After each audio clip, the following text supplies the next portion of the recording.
Hello.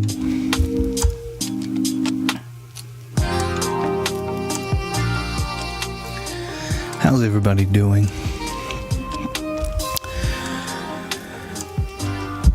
Let's see if that's... Let's bring that down just a little bit. There we go. Hey, Fighting Max, I hope you're doing wonderfully. We got to talk there in the chat, but I'm sorry I missed your live stream. I didn't. I was we're trying to take care of a bunch of business and kind of get things settled. For anyone who wasn't aware, we were in a car accident last weekend, traveling for Thanksgiving to see family, and not a ridiculously long trip. It's about 3.5 hours to this particular car trip, and we were about an hour and a half away from our destination, so roughly 2 hours into the driving. It's dark. I think it's kind of doing this everywhere, but where we are, obviously, it gets dark around 5 p.m., 4:35 p.m. starts kind of the sun setting, and then, it's dark by about 6:30 here. Maybe 7. I feel like it's important for me to play games to understand the series if I want to do more Ace Attorney style videos. I really like that series that you're doing, though. I love the puzzle game aspect. So I'll go off onto a tangent here in just a second on that, just so that I don't lose my train of thought, but just to kind of give everybody a... But I think that it's one of my favorites because it's really interactive. I think you do that, though. I don't think it's the game that does. I think you do a really good job of making it feel interactive. And so, like, if you're like, I don't know, what do you guys think? And then I'm like, oh, yeah, maybe it's this thing, or maybe it's And so, like, I think that's really fun, that interactivity. So, but obviously the key thing is, are you having fun? If you're having fun, the videos are automatically going to be better, just because that's the quality, right? The quality comes from you enjoying the game itself, or enjoying the experience of the game. And I'll get onto a topic on that too, but that I actually had with someone recently, which I think is really kind of cool. But really quickly, I'll finish this story so I don't just go off on all these different tangents. We were in the car crash. We were about an hour and a half from our destination. We hit a deer. It wasn't poor driving. It was a deer. We were out in the middle of nowhere. Deer jumps out in front of the car. My wife is driving. I had just gotten off of work, and so I was exhausted, and she says, I'll drive, and she's very sweet, and so she's driving this whole way. I am beginning to kind of doze. I'm trying to take a power nap between there and then so that I'm ready to go when we get there. We're going to be there for a couple of days, and we're going to have to run all the way back and be at another event in a couple of days, and it's just a lot. And all I hear is this just absolutely blood-curdling scream, and then boom, we hit something. And she did a great job. She didn't overcorrect. She didn't put us in traffic. She was able to... We hit. She was able to get over it, keep control of the vehicle, and get it off into the shoulder of the road. It was smoking. She got it off the side of the road, and then it pretty well just died. She was like, it was just done. Everybody was okay. She had a sprained ankle, potentially a hairline fracture, but at least a pretty badly sprained ankle. For anybody who knows what I look like, I'm built like one of my relatives was human and the other was the trunk of a tree. I'm a very stocky individual. I always have been. So fortunately, no damage done to me. I've been in car crashes before. I've never been in a car crash that I'm the driver. But I've been in tons of them where I'm the passenger, and I always seem to come out, with very minimal damage, thankfully. So I'm very proud of. Maybe it's just that I drink a lot of milk or something. I don't know. I do drink a lot of milk, but anyway, I came out okay. So, Ash says, "Hey, Ash, welcome in. Fighting Max. Oh, it says, oh, hey to Ash. Sometimes in the chat helps me with trials that save me a lot of time. I think it's cool. Jake C, welcome in. I'm new. What is this? This is a weird little channel where I play retro games from, you know, more of my time, you know, and I usually spend the first long portion of it with nice kind of chill music talking about random things. In this case, I'm talking about why I wasn't online last weekend, and then we talk about a lot of things. We talk about state of gaming. I mean, there's no, you know, the ask is being polite, as much so as you can, but there's not really a great level of censoriousness here. You know, so long as you're not just being blatantly rude, speak your mind. If you have a topic you want to discuss, get opinions on, kind of pass to the forum. And then after a little bit of talking with everybody and catching up, we'll go into a retro game from about, I think, 1995. And then, yeah, I mean, that's kind of what we do. It's real simple. It's very chill. This is not I want to be very, very clear. This is not a channel. I'm not trying to get subscribers. I'm not trying to get followers. I'm not trying to make money. I don't care about brand deals. If I'm promoting something, it's because I actually like it and use it. If I'm telling you that I don't like something, it's just because I actually didn't like it. It's that kind of a thing. But if you're interested in being a part of the forum and the topics and just talking or raising something, then I say welcome in, go for it. We're just chatting before we get into Fighting Max, much more concise than I am, and I very much appreciate that. Have you heard of Coromon? I don't think I have heard of Coromon. It's supposed to be like Pokemon. One of my viewers suggested it, and I might place it. I haven't heard of that. But you also have to forgive me. I don't know much about Pokemon either. My wife and my daughter both very much know Pokemon. I have zero clue. For the longest, there's one, and I think you might have even corrected me on this. There's one that I still call Onion Turtle. I like the name Onion Turtle because it's what it looks like to me, but they said it's got something else. It's like this. I can't remember. It sounds like light bulb, but it's not light bulb. Something like that. Anyway, I had no idea about it before. I have no idea. I have to take a look into it, though. I need to learn more about Pokemon. It was just after kind of my, you know, but I need to learn more about it because it looks like it's fun. I have a ton of the games. I've just not played them really. I play a little bit with my wife and my daughter, but you know, I just watched an I Have No Mouth and I'm a Scream video. I guess this was why it was recommended. Interesting channel though. Well, thank you. I appreciate it. Yeah, again, I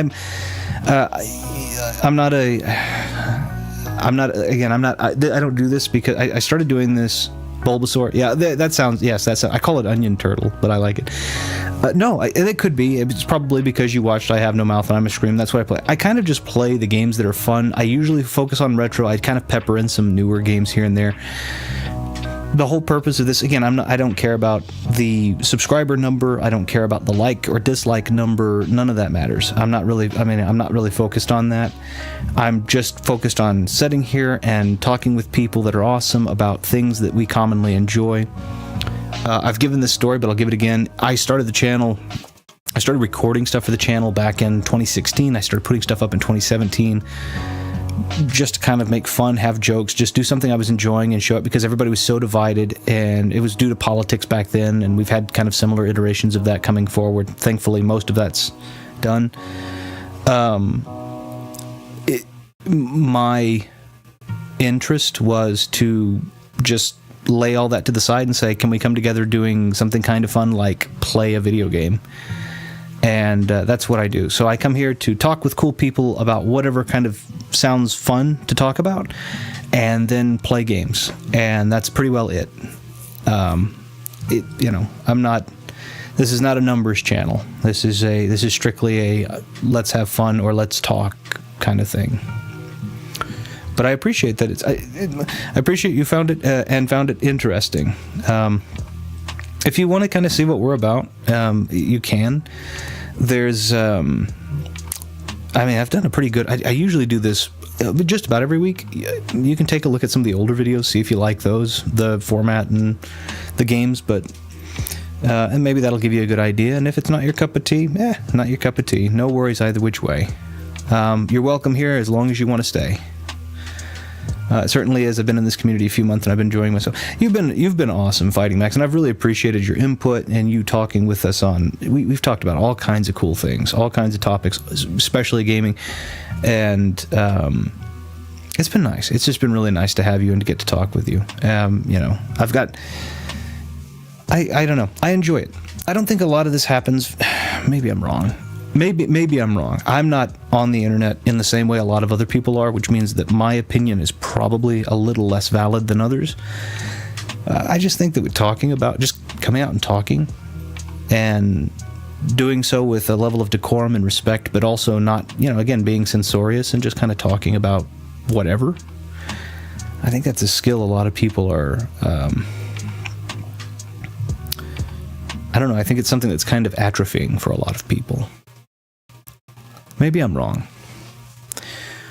I know more people seem to these days want to send text messages versus talking voice to voice. And I know here is not quite voice to voice, but or they, any topic, if you word something in a specific way, it can be, everybody's always assuming the worst, and it's like, I didn't mean it that way. And that's not quite the thing here, and we don't assume the worst of everybody here. You say something that might come across, differently, we ask for clarification. Most people here are really, really good. I don't think I've had anybody here in this that has ever been just awful rude, in all of my time. I've had bots before, but which we got rid of that, but I don't think we've had anybody that we've had to be like, you just probably shouldn't be here because you're, everybody's been really great. It's been nice. But anyway, point being, going back to my original, it wasn't on last week. We were in a car accident. Took a long time to resolve. I wasn't back home in time. We didn't get to go to the other event. Everybody's okay. Car is totaled. So we're working with insurance to get that fixed. We have another car, so no problems there, thankfully. But that's why I wasn't on last week, and I was very quiet about it. I didn't put it on the Discord, and I appreciate everybody being patient with me. A couple of people actually reached out, and I let you guys know what was going on in between. I tried to match a live here and there. We've been insanely busy just dealing with insurance this past week or so. So I apologize.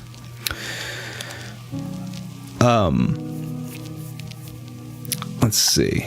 To your point of the involving other people. There's one of the things I think you do really well, Fighting Max, is when you come into, especially when you have a problem-solving game. I'm a very, very big fan of puzzle games, and I think you foster a community in which the chill vibes kind of settle everyone down, and people aren't as mean. There's no need to be. There's no need to be. That's the idea. I mean, I think.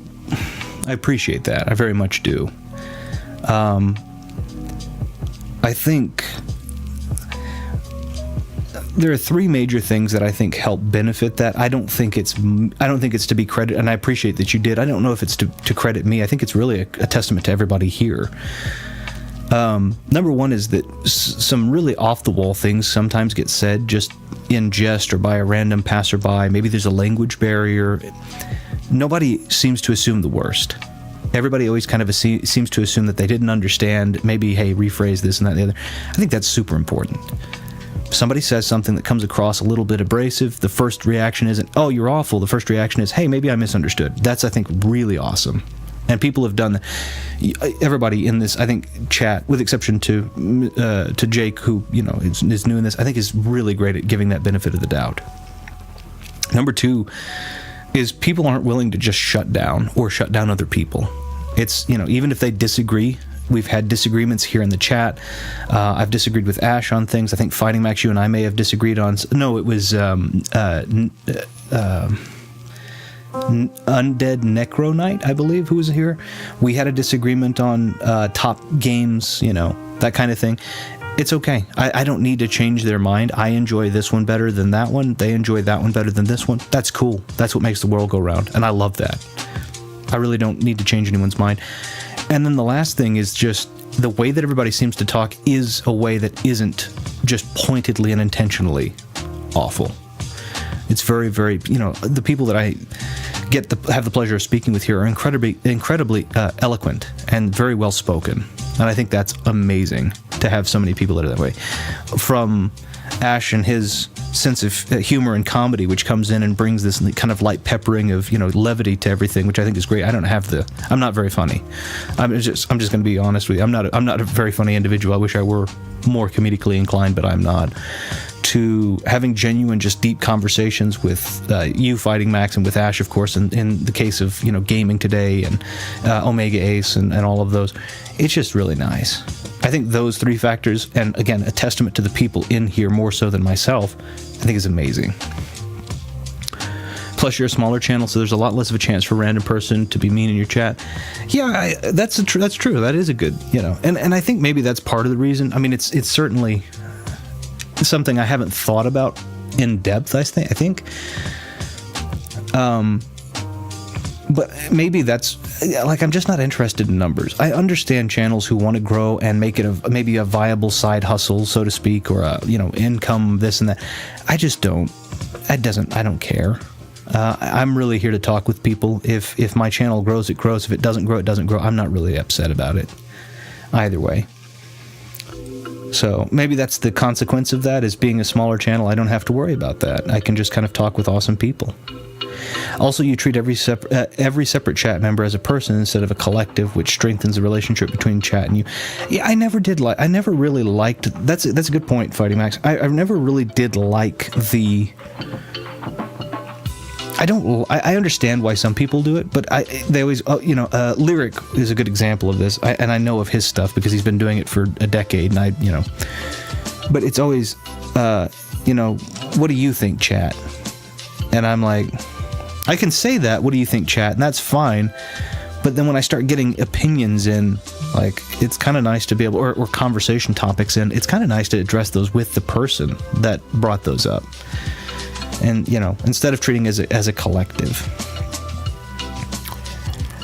So, and maybe that's also another benefit of being smaller, is I have fewer people to try to keep up with. It would be impossible if I had, 3,000 people at all times, but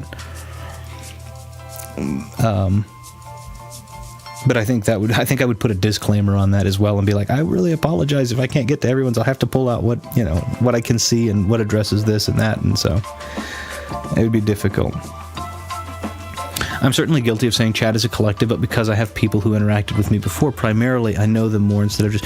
Well, it's saying chat. By the way, I want to be very clear. It wasn't trying to be a dig at people who use the collective chat. Right? I understand that if you said in yours, right, you have someone. If you don't mind my saying, it's a handle, so I don't think it would be too. But you have someone named Cheese who's in there fairly frequently, and. If you said, what do you think, Cheese? Then you're asking one person out of, 5 or 6 people that might be in there just at that point in time interacting with you. Or 10 people, or however many people are in there, Whereas when you say chat, it does open the forum for everybody, and then you can individually pick out and say, hey, that's a great suggestion, Cheese, So there's nothing wrong with that. It's more about the people that become inundated with the number of responses that they get because they have such a large following, and then it starts out as a question from chat, but the answer is also from chat collective. It doesn't offer any sort of individual credit to whomever originally, did this. So, and I think that's probably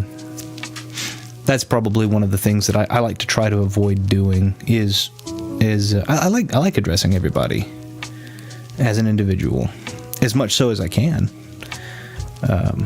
If I get 50,000 different things in there, then it might be difficult for me to keep up with, but I'll try. I was making mention of something else. We were talking about puzzle games. I'm a huge fan of puzzle games, and I love the way that you do the puzzle. Speaking of the chat thing, I love the way that you do the puzzle games, because when you have it, you have it. But when you feel like you're stuck, then you do pose it to the chat, and then you let the chat interact. And one of my favorite heroes of all time, Sherlock Holmes. I haven't seen the Benedict Cumberbatch. I've seen some of the Benedict Cumberbatch one. I love the Robert Downey Jr. I remember watching those in theaters and absolutely adoring them. I think I went and saw Game of Shadows like 3 different times because I loved it so much. Huge fan of the books. I have my wife got me for my birthday this beautiful 100-plus-year-old compendium of all of them. I think I said that. It's like 72 stories, but it's a over 100-year-old book of just every one of them.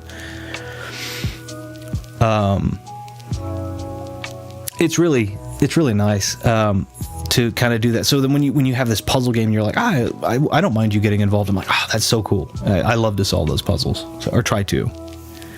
That's true. Casting a net into your chat for responses and picking the certain person that responded is a good way to interact and collaborate. Well, you do that perfectly. That's the thing, is you don't, like, you do that. Whether, I don't know if you realize it, but that's exactly what you do. Is like you cast it out to the chat, and then there was, what was it? When several Phoenix Wrights ago, we were talking about, I had a sneaking suspicion about a receipt. I was like, this doesn't make sense. Like it keeps saying there's a receipt. We have a receipt in our hand, and they've written this name. And I'm trying to remember, and it was like, I apologize, I don't want to make this all about me. That's fine. I'm enjoying talking about the topic, and you just happen to be a prime example of what I think is a good way to handle that topic. So it's not a problem. But we have, I had this receipt. So it was like, you posed the thing to the chat, and then I'm sitting there and you're like, yeah, I don't know, Retro Room, I can't do anything with this. So you were definitely interacting with me, but you were also casting like you said, casting a net, for anyone else who wanted to answer, separate from me. Well, meanwhile, you've got this crazy guy here, me, that's just obsessed with this. Why did she write it on this receipt? That bothers me. Little things. If you've ever played, I'll tell you, there are several Sherlock Holmes games. I have them all. I have all of the Sherlock Holmes games. I love Sherlock Holmes. If you play those, they get so granular. Some of them, especially, just so granular. And you actually have to build, like, a good introduction is Chapter 1. It's called Sherlock Holmes Chapter 1. It gets so granular, the amount of detail you have to, and then you have the option to make several profiles. So at the very beginning, there's this guy that you find out. I'm not going to try to spoil puzzles, but you have to determine is he a, and so it's really specific about these little. It's really specific about these little details, So the minute you're like, oh, this says it's a receipt, you're like, what is the receipt for? Or it's like, oh, this is from this is a book about such and such. Okay, well, what's the author's name? You get kind of like that a little bit. So,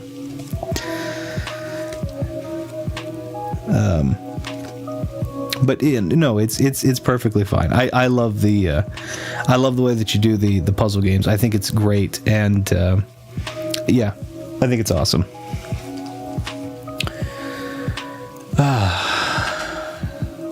It's kind of a nice, cloudy, cold day. I've got the window open. It's really nice to just kind of enjoy, and I'm listening to this music, and I love lo-fi music.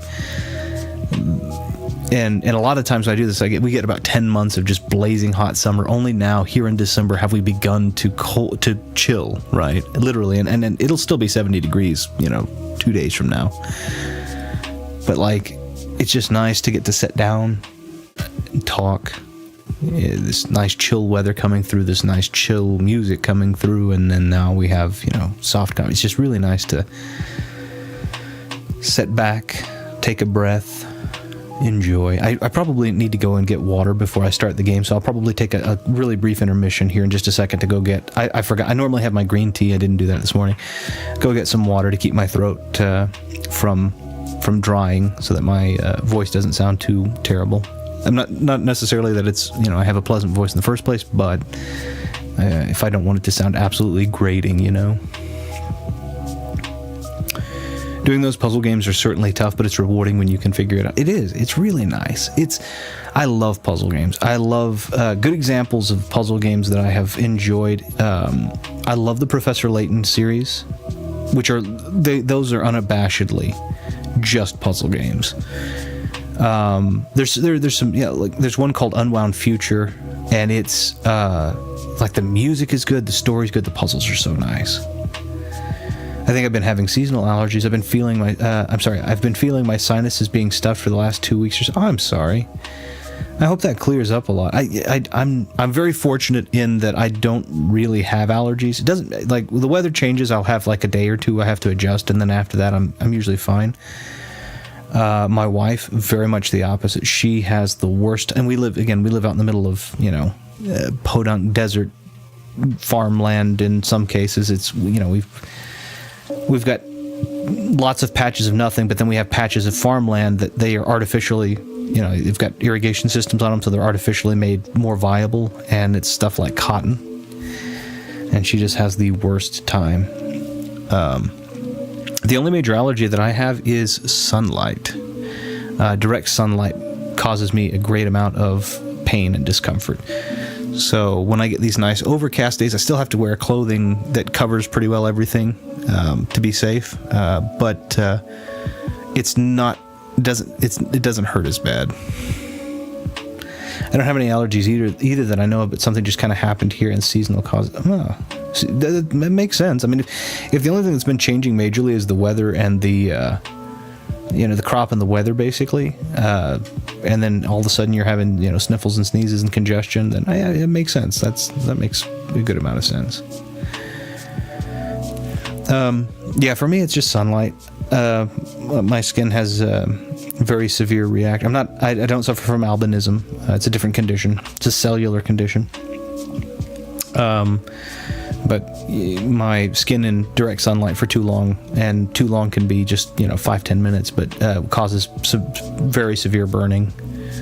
So I have to stay nice and covered. And I'm not. I guess I'm hypomelanated, but I'm not like a red-headed individual or anything like that. I know people that generally have red hair have a much greater sensitivity. I don't. I'm a blonde-headed individual.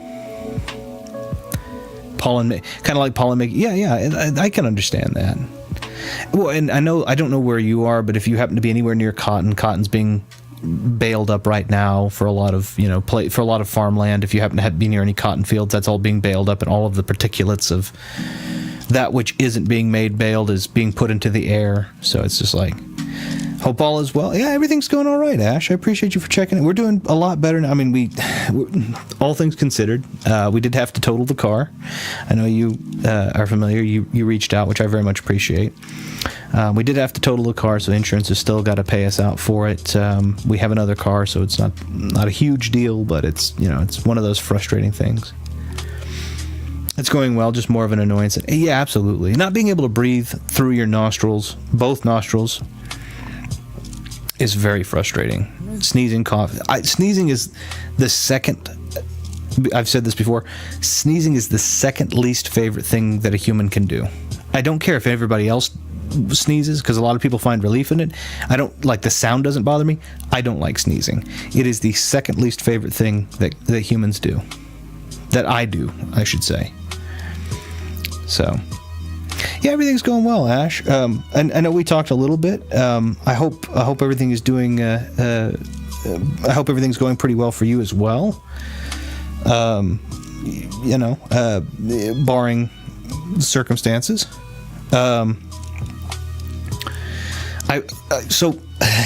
I'm a huge. We talked about this, Ash, a little bit. We talked about Dead Space.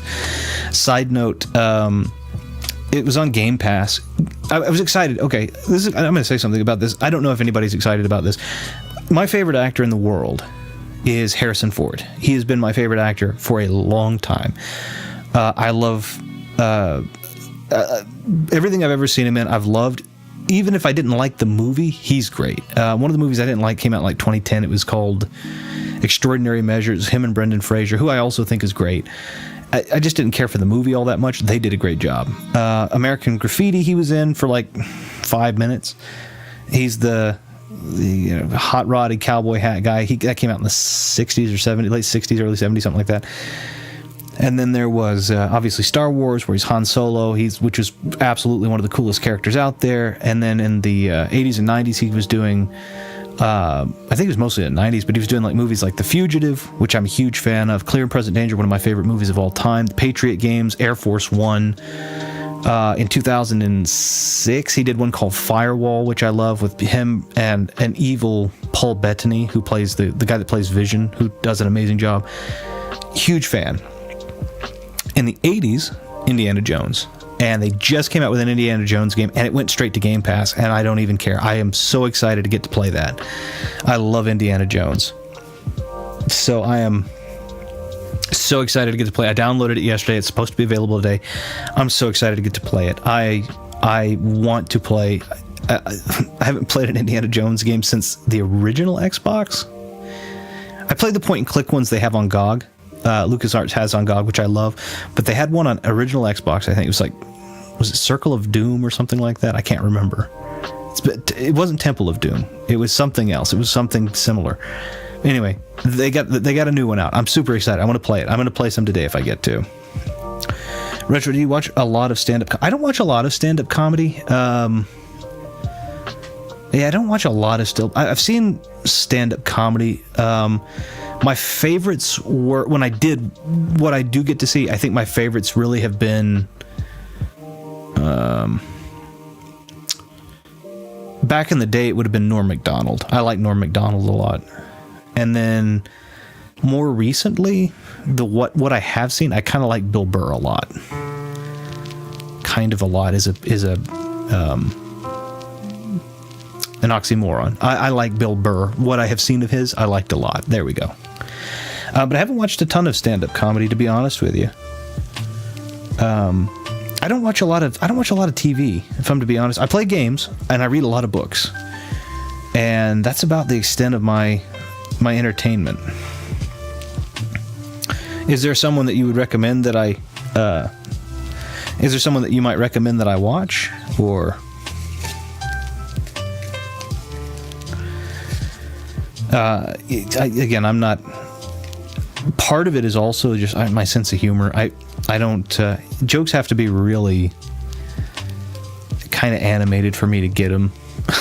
I'm not a particularly funny guy. I wish I were. I wish I were more comedically inclined. But I'm not.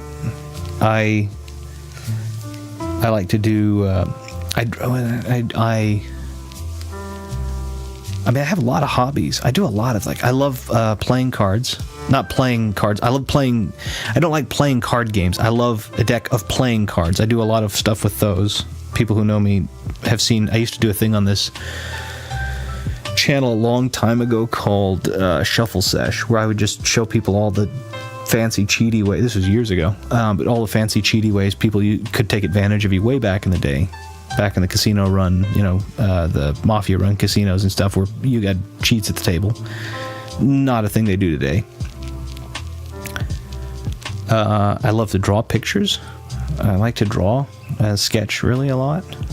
Read books and play video games, and spend a lot of time with my family, of course. So, I've been watching John Mulaney and Randy Feltface. They're definitely not clean, but they're really funny to me. I don't know if I know who John Mulaney is. I think Randy Feltface. I think I know who that is. I think I've seen snippets. That's is it a purple puppet? I don't remember if it's but it's. I think I saw a thing with him years ago about returning a bookshelf on an online site or whatever. I can't. No, he bought it on an online service that allowed him to go pick it up, and he was talking about it and return. I can't remember the whole thing. It's been years, but anyway, I saw that, and if that's the same one, that was pretty funny. I did like that. I'm gonna potentially butcher that name. Nate Bargatze. I don't know if that's. I don't know if Bargatze is also pretty funny. He's also clean, but in one of his specials, he was about to spoil the movie The Sixth Sense, which is a movie that my mom wants to see with me. Oh, oof. Okay, yeah, that's not a movie to be spoiled. If you've not seen it and you intend to, then I think that you did the right thing if you turned away from that before the spoiler came. Yeah, the purple puppet. Yeah, I saw that where it was let's see, yeah, the bookshelf one. He bought it off of Gumtree. I don't even know what Gumtree is. I assume it's like Craigslist, I guess. And the person selling it was great. Yes, yeah. So I did see that. But that was a couple of years ago at the very least. It feels like it was several years ago, but at least a couple of years ago. I did see that, and I thought that was pretty funny. I haven't seen much else. That one was an awesome to watch. Yeah, it's funny. I like the idea. I think that's a really cool idea of having this. When you have a ridiculous persona like a puppet, you can make a ridiculous story. I mean, the other thing about it is like the suspension, your involuntary suspension of disbelief, which is whenever you go to the principle. I'm sure everybody knows this, but I'll just kind of. There's a principle called the involuntary suspension of disbelief. When you go to a magic show or a movie or anything that's basically trying to tell you that what is fiction is real or vice versa, you have something called an involuntary suspension of disbelief. The intent is that the performer is able to, for a moment, bring you into a world where, whether you intentionally think about it or not, you believe the thing that they're presenting as they present it. So in this case, the puppet is really this character that went and picked up. You're not believing that there is a person behind a desk puppeteering him. You're believing that this actual little purple puppet, goodness, say that 3 times fast, this little purple puppet actually went online, bought a shelf, decided to drive a truck out to a place to pick it up. And you're not thinking about the person, you're thinking about the puppet. Same thing with movies. It's like when people cry during the events of, and I'm not going to ruin it, but just when people cry during some of the extreme events that occur in the Avengers Endgame movie, all of the characters in that are fantastical. Some of them are aliens, some of them are cyborgs, some of them are full robots, some of them are, actually magic, and none of them actually exist as those characters. Yet, if anything happens that might be negative or sad towards those characters, then people cry, and it's because they take that as real for right then. I think that's the thing that makes that so funny in comedy. That little purple puppet is the imagination that this little puppet went out and actually did all of that stuff, not the guy puppeteering him, which has no appearance. Really, really cool. His voice work and puppetry are legitimately impressive. They're very, very impressive. It was, again, involuntary suspension of disbelief right there, because it was just immediately, like, it wasn't like, this is a puppet, of course that's all fake. It was immediately like, I can't believe it, this is hilarious. And the funny thing is that I was introduced to John Mulaney through an Ace Attorney animation. An Ace Attorney, that's really cool. And so, inside of the actual game, or somebody animating independently, using the game's art style, or... The name sounds familiar, I just don't know that I've seen that person do any comedy, or anything for that matter, if I'm to be honest. Again, I don't watch a lot of television.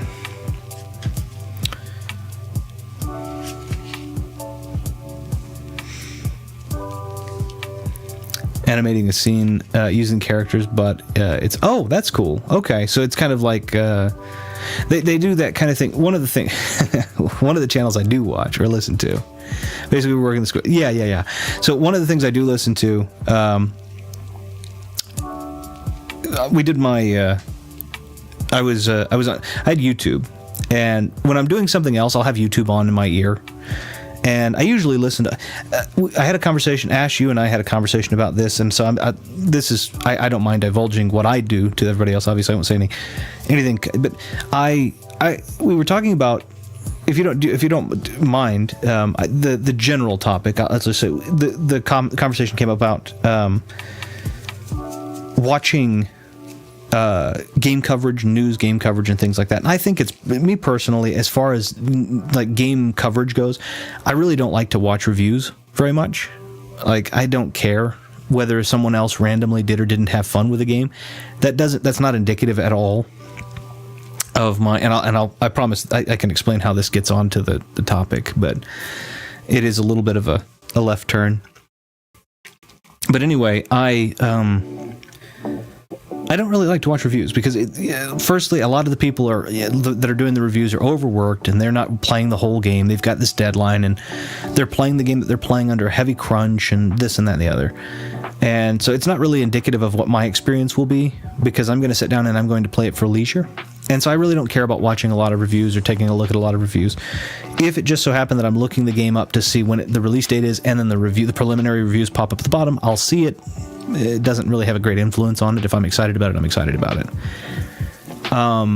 So when I listen to gaming stuff, it's usually retro stuff, and it's stuff that just kind of makes me laugh. If we're talking about comedy, back in 2013, Game Grumps was this channel that started, and I thought it was pretty funny. And at that point, I was on the tail end of working. I was on my tail end of working in the gaming industry, and so I loved to listen to people just enjoying, and they were playing retro games predominantly back then. They were playing like Kirby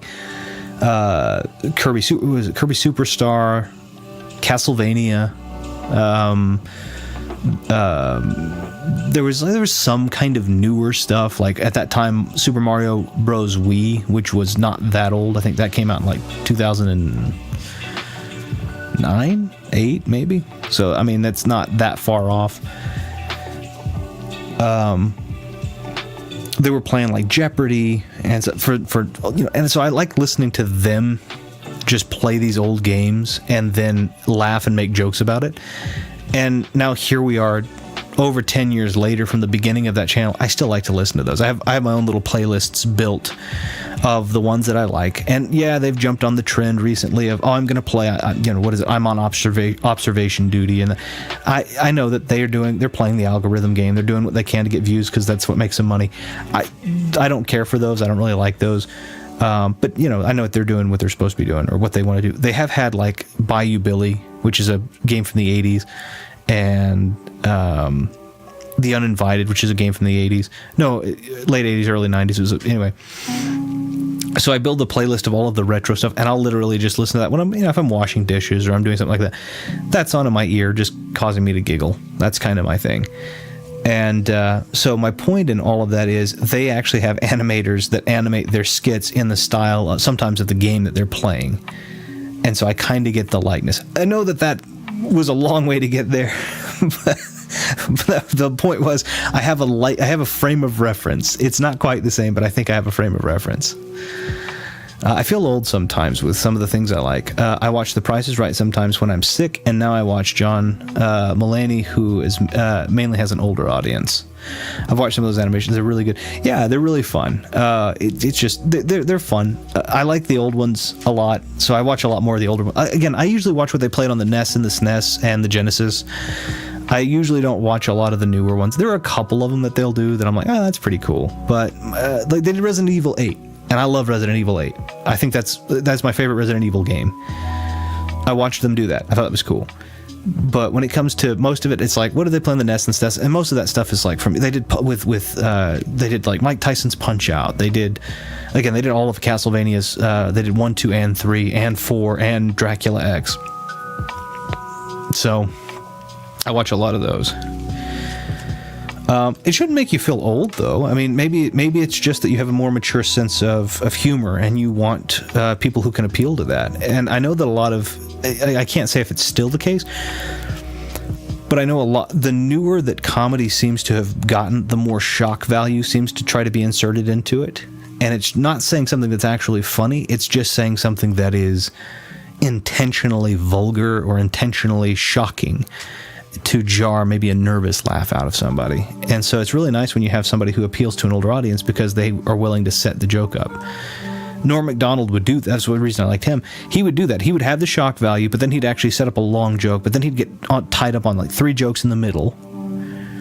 And then, but then when everybody else decides to go and do a roast, like the roast of Jerry Seinfeld, I think it was that. I can't remember. But anyway, everybody's doing these shock factor jokes and this, that, and the other. And he decides, no, I'm going to do a bunch of dad jokes. And it gets the biggest laugh because he does exactly what nobody expected. And it plays it almost completely safe. Like that to me is what brilliance in comedy looks like. But, it is also subjective. They have jokes that they started early but are brought back later in the show, which is, it's good to have that kind of full circle delivery. I like that. I think that's really nice. The other thing that I'm trying to get people and I know you're already on this, to do is stop worrying about what everybody else thinks. Like, you know, you always have the people, oh, that's an old person's this, or that's a young person's this, or that's, what are you having fun doing? You're an adult. I'm making a general statement. I don't know the ages of everybody, but if you're an adult and you're able to make adult choices, then let the first choices that you make be to do what you enjoy, or to enjoy what you enjoy without being pressured in a direction. If you enjoy older video games, if you enjoy older comedians and comedy and this and that and the other, then don't let anybody push you away from that. If you enjoy the newer comedians and, you know, newer video games, you're strictly PC, you're strictly Xbox or whatever, you know, obviously somebody else is different. Don't push them away either, but then, you know, enjoy that unabashedly. Somebody reviews a game at a 4 and you're like, no, I love that game, that's a 9 for me. Have that, play that game. I know what I like, but it's hard not to worry about what other people think of me. And I understand that's the I think that's a big problem for a lot of people. I'm to a point where I don't care. And let me and I want to be very clear, because that sounds callous, I think. And to some extent it is, I suppose.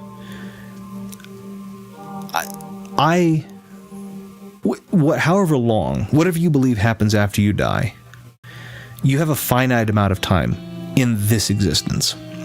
As far as we know, we haven't yet found anybody who is indefinitely in this life. So let's just assume, for the sake of argument, nothing about what happens after and nothing about what happened before, only what happens right while we live now, and say, this is not worth living for everybody else. Like, I'm not saying you can't be selfless, and I'm not saying you shouldn't, you know, try to be altruistic. Obviously, if that's something that you think is a value, you should. You know, you should help other people and be charitable and things of that nature. But when it comes to you being comfortable to an extent, you have to be able to allow yourself that. And so, like, for me, some of my favorite comedians, these are comedians that are, you know, probably not going to resonate at all here, but Red Skelton, who was a comedian from the 50s and 60s. I loved his stuff. He did skit comedy. He was he would dress up and do these entire skits as these random characters he created: Cauliflower McPug, Freddie the Freeloader, Clem Cadiddle Hopper, and all of these, you know, just these random characters. I loved it. I still love it to this day. Carol Burnett, she was a comedian in the 70s. She's still around. She was a comedian in the 70s. She did a lot of skit comedy as well. She worked together with two guys that absolutely cracked me up the most were Harvey Korman and I can't think of his name. Tim Conway. There we go. And he was hilarious. Harvey Korman and Tim Conway both regrettably have passed on. Carol Burnett's still with us. I think she's in her 90s now.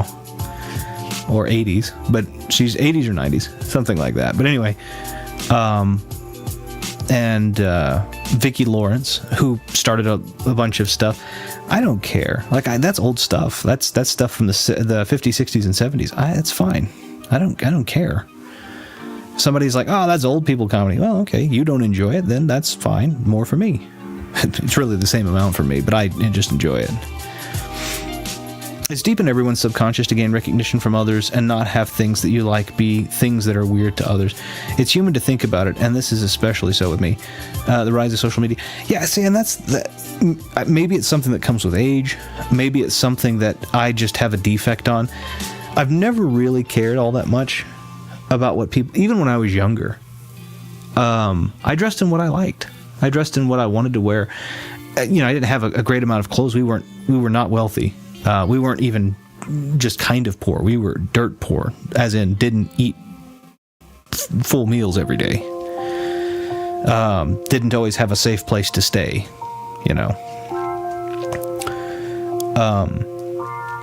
So maybe it's that I've just never cared. It's always been like, you know what? I've got to find comfort in a world at that point that afforded me no comfort. at an age that I shouldn't have perhaps had to worry about certain things. It was very early that I lost the desire to conform and decided that I wanted to. And I think, part of what I do here is that, right? I talk with you guys, but that's part of what I'm saying is like, I don't shy away from any topic because I feel like it'll make me more or less popular, because I don't care. If a topic comes up and we're going to talk about that topic, I'm going to give my opinion. If my opinion's unpopular, I've done it before. Well, hey, I'm sorry you feel that way. I'm sorry you think that way. We can talk it through. But at the end of the day, if compelling evidence to the opposition of my point isn't made, then I probably am not going to change, my mind. Obviously, I'm always willing to change my mind if compelling evidence is given. And same thing with tastes, especially when it comes, like when it's serious, that's one thing. When it's even more frivolous, I care even less, right? Because it's frivolous. We were talking about that the other day. Like, I like The Witcher a lot. I think it's a phenomenal game. I love the books. I haven't really messed with the series, but, And, there are people that don't like it and think it's awful and think it's overblown. And I'm like, okay, that's cool. I still like it, I don't really think, I don't think there's anything, even my wife, like, I love my wife to pieces, but if I like something that she doesn't like, then I just tell her, hey, you don't have to be involved in this part of it. We'll get you something you like, I'm fine doing that, but I have no problem being like, even with belief systems, again, her and I don't agree on everything, belief system wise, in different, I'm not putting any sort of specific topic on, but in very, big topics. We don't agree on a lot of things, and we're perfectly okay just going, we're not trying to change each other's minds. You believe one way, I believe the other way. They're not mutually exclusive, and it doesn't change how we feel about each other. Cool. And we move on. That's exactly what we do. I just don't. I've never cared about what people think about me. I care about whether I'm, how I feel about me. I care about, let me qualify that. I care about I don't want my wife to think I'm a piece of garbage. But I also believe that part of what she enjoyed about me was the fact that I was willing to be unabashed and honest without being rude. Like, I'm willing to be to try to be eloquent in wording, but I'm also not going to compromise something that I believe vehemently because of someone else believing differently. I care about what my daughter thinks of me, but it doesn't mean that I'm going to change a belief system because she says she disagrees with it but doesn't offer compelling evidence. I want her to think of me, and so I'm going to try my best to articulate when we talk about those types of things why I believe that way, and to listen to her point. But at the end of the day, if we can't, we put all of our evidence on the table and neither side is compelled, and we say okay, and we just deal with it. And I like that. I like the idea of not having, I'm not saying be an awful person and don't care about people. I'm saying don't worry, don't change yourself because somebody else doesn't like it. Because at the end of the day, you have to live with you every day and they have to live with you sometimes, or maybe never at all. Like, there are 8 billion people on this planet, and most of the billions of them I will not interact with more than a few times, ever. Some of them I'll interact with on a monthly basis. Some of them I'll interact with on a weekly basis, but most of them I will not interact with at all, or maybe once. It's only my family that I'll interact with day to day. I think it does come with age and when and where you've grown up. There are lots of reasons set in place there are lots of reasons set in place in your brain to worry about people judging you, caused by a multitude of different factors. But becoming older and truly understanding who you are as a person removes a sense of feeling judged, because you know what you like, and nobody else should be able to change that. Exactly. The other thing about it too is, I guess I realize when we talk about judging, for me, this is a genuine question too, so maybe I haven't been able to come to an answer, maybe you do. What is the penalty? Judging usually implies penalty and reward. If what you are judged to be is good, then there's an incentive to be that. Or if what you are is judged to be bad, then there's a penalty. What is the penalty? Is the penalty people don't like me? Because that doesn't matter. Like, is the penalty that if I put my opinion on the internet, that the internet will come back and say, well, you don't like that opinion? Well, that's fine. I'm okay with that penalty. That's not a big penalty. For me to be able to speak candidly to people, to receive the penalty of some people speaking candidly back to me isn't really a penalty. It's like, okay, that's cool. You're doing what I did back. Some people are less elegant about it, and that's not my problem. It doesn't bother me. Most people are pretty elegant, though, about it, and just say, I disagree. Okay, cool. I don't have any, and again, I want to be very clear, I don't have any problem with people that feel a compulsion to conform. If you're comfortable, if there are people out there that are compelled to be a part of the clique, a part of the group, it's almost as if there is a dopamine or a serotonin boost for that. It's like, oh no, I'm going to be a part of this, therefore dopamine, because if being a part of a greater whole makes a chemical change in you that you feel like, man, I am just happy, do that. That's fine. So long as there's not a penalty. Like, don't go do it if everybody's falling into drugs, and that's a slippery slope. I'm happy to be a part of the group, now I'm going to do drugs. Don't do that. But like, if you're like, you're in kind of, let's use the high school cliques, but you're like, I'm the jock and I want to be a part of the jocks, and you're happy doing that, that's cool. That's fine. There's nothing really harmful about that.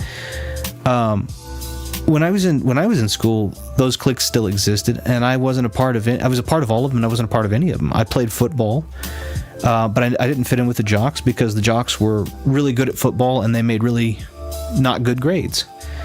I was really good at football and I made perfect grades. I made A's. So I also fell into the nerd. I played chess as a part of the chess club. I had a 4-point GPA through from the whole K through 12 thing way back then. And I didn't care. I was a part of chess club. I was a part of the football team. I was I was part of intellectual competitions that they had, debate team, like I didn't try to do everything. I did what I was interested in. I didn't care what other people thought. Did I hear from jocks that being on the chess club was nerdy? Yes. Did I care? No.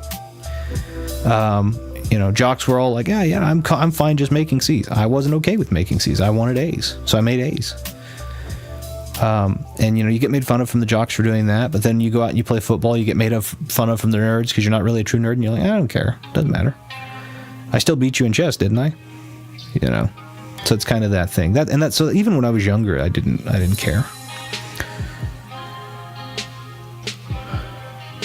It's the sense of not knowing. You think all of the possible people in you think of all of the possible people in situations that could cause people to tell others about you and causing a chain reaction. And that makes sense.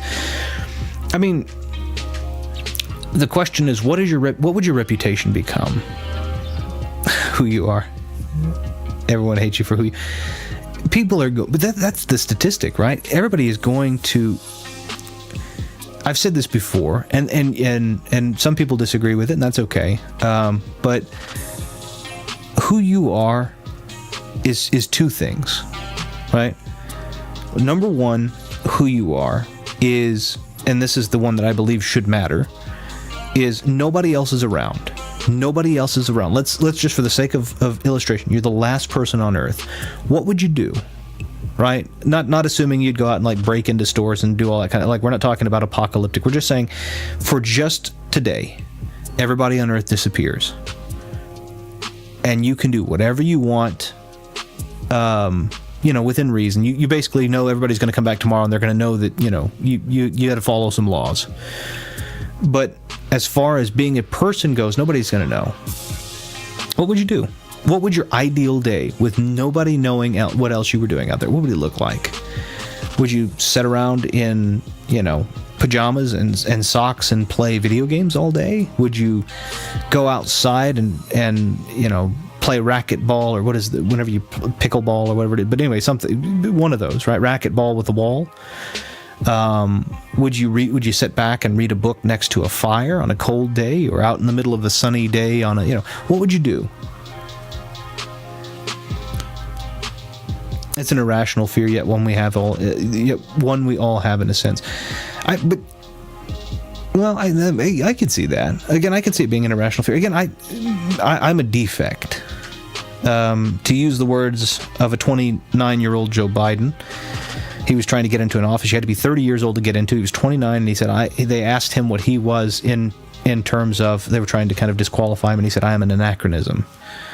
I'm a 29-year-old anachronism. Now, I'm not 29, but maybe, I'm a defect in this. I'm the, oh shoot, what would somebody, well, I think that means a new thing now.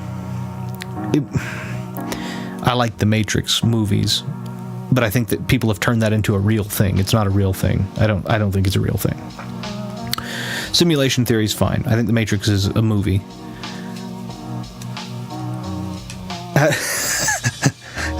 How do I spell Matrix? Matrix?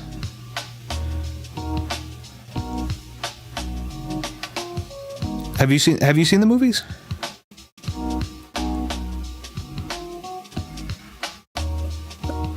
Anachronism. Oh, you got it. Oh, okay. I'm sorry. I thought you were talking about the. I was like, I don't know if you got to see the Matrix. I guess they are almost 30 years old now, aren't they? Anachronism. Yeah. But that's what I am, and to some extent, I am older too. But to some extent, I'm older. I'm older naturally, but I'm also in some ways, like I said, I'm older even then. Even prior to that, I'm an anachronism. And I don't think there's anything wrong with that. I don't think there's anything, I don't care. Maybe that's the case, but I don't care. It's not that I don't respect what other people believe. It's that what other people believe is only based on the few interactions they have with me versus the multitude of interactions I have with me myself.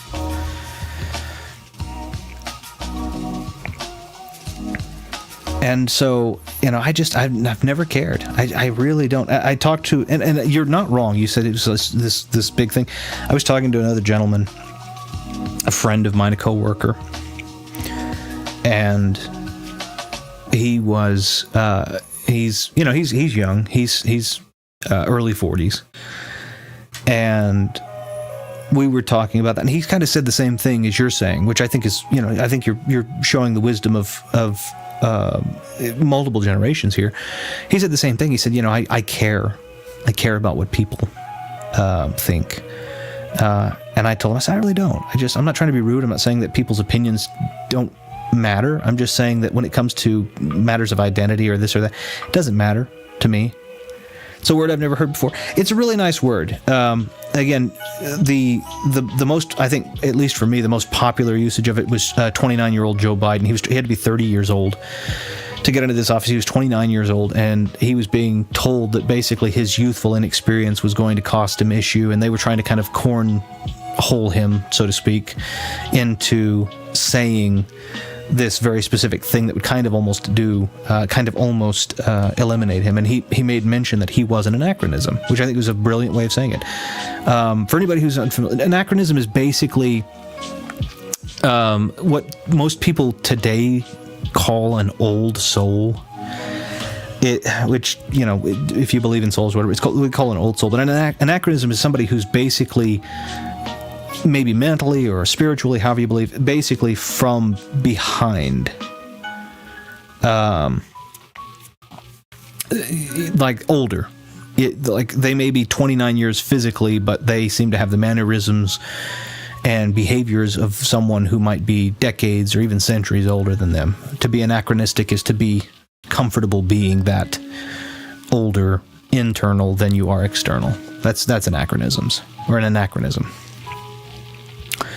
Also, a word that I've heard before, that I've never heard before, but I learned through an Ace Attorney, is erstwhile, meaning erstwhile. I don't know, it may not betray,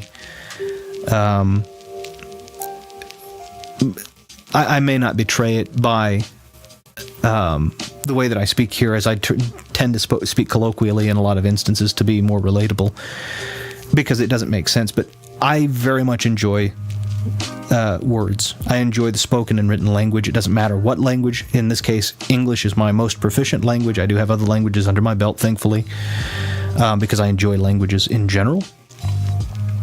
But yeah, I love language, and I love the English language as well.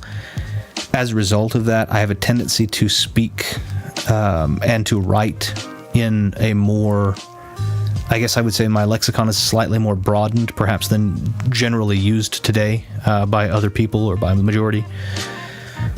I write what I would consider to be, I wouldn't necessarily say pseudo because that offers an idea of falsehood, but essentially pseudo-Victorian is my favorite period of writing. I'm not good with languages, but I'd like to learn Japanese. Japanese is a tricky language. It's a pretty language. It is a tricky language to learn. And it's so cool nowadays. Used to, you had to have like these huge softwares of this. You had to go find a coach or teacher, and it's still probably the best way is to have like a teacher that actually speaks the language primarily, or at least speaks it very proficiently. But I bet you could. Nowadays, you have a phone. Your phone has like 70 different apps that could probably do it, or you could go online and literally, it's really cool. That is one of the few things that I enjoy about technology, is the access to absolute information that we have. And I think we misuse it a lot of the times, but if we're using it to attain new skills, like Harvard University puts their entire coding class on YouTube. You can literally learn to code at the Harvard level on YouTube for free. Dr. Brian Greene gives a full rundown, a beautiful 6+ hour lecture on the fundamentals of calculus, and I love it. I love to listen to lectures. When we use it for that kind of stuff, ooh, I love technology. But we use it for, most people, I don't, but most people use it for,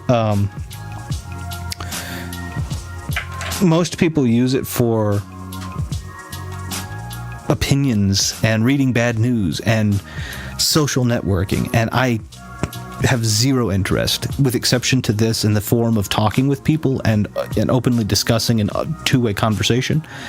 I have zero interest in two people behind text walls. I have zero interest in that. I just don't care. English is the only language I know with any degree of competency, which is fine. It's the first thing you have to do to become proficient in any language. The first thing you must do is to be proficient in the language that you are most likely and apt to speak. What I will say that kind of those of us who have spoken English as our primary language have an issue with is, one of the things that I love about English and also hate about English is that it is, when I used the word before, granular. English is very much that. English is almost infinitely quantifiable. So what I mean by that is anything that we want to discuss or describe can almost be described down to its absolute basest component. So you have things like idioms where they mean absolutely nothing, but they're colloquially understood. And then you have things that can literally be defined to its most base component. I mean, you could give an exact definition of what it is, all the way down to the base component. And you could do all of that in the matter of one paragraph. English also has several words. Now, German does this better than English does, but English has a great amount of Latin and Greek and even German and French words that encapsulate an entire concept, right? I just use the word encapsulate, which is a word I very much enjoy because it talks about the concept. It's the entire concept of being bound and held within a certain quote-unquote capsule, or the same bubble, to speak colloquially. So that one word does that. Now, the greatest example of German integrated in English for entire concepts, I say, is Schadenfreude. The German word Schadenfreude is a huge concept. The closest word that we have to it in English is sadism. But those Schadenfreude is one huge, remarkably deep concept. And it is so cool to be able to just say the word and all of the connotation and the definition be given. When you start to learn other languages, specifically non-German, I'm not going to say non-Germanic, but non-German languages, especially on the Latin side of things, you start to see, and Japanese is not on the Latin side, but Japanese does also have this similar issue. You start noticing things are cut out. Instead of in English where I might say something like, can I have, and I'm not saying Japanese does this exactly, but some languages do this, can I have the cup of milk? The language, the way that you say it in another language might be, can I have cup milk? And we sit there and in our language are like, well, is it the that is already out there, or a, which is someone to give me one fresh? And in another language, it's understood. You already know. So Japanese does do that. You also have what I would consider arbitrarily gendered things, arbitrarily gendered things that don't have a gender, right? So, for example, an orange does not have a gender. It is a fruit. An apple does not have a gender. It is also a fruit. But in French, you have le and you have la. Le, masculine, la, feminine. Apple is feminine, la pomme. Orange is masculine, and in that case, they actually take the le out, and it's just l'orange. So it's L apostrophe orange, but l'orange. Masculine, la pomme, the apple, feminine. Very, very cool. But, doesn't Japanese have the verb first, subject last, and the other words are just kind of scattered in the middle? Yeah, something kind of like that, yeah. There are a lot of languages, that's another thing about English, a lot of languages do have the, like we have we know about that, right? Subject, predicate, right?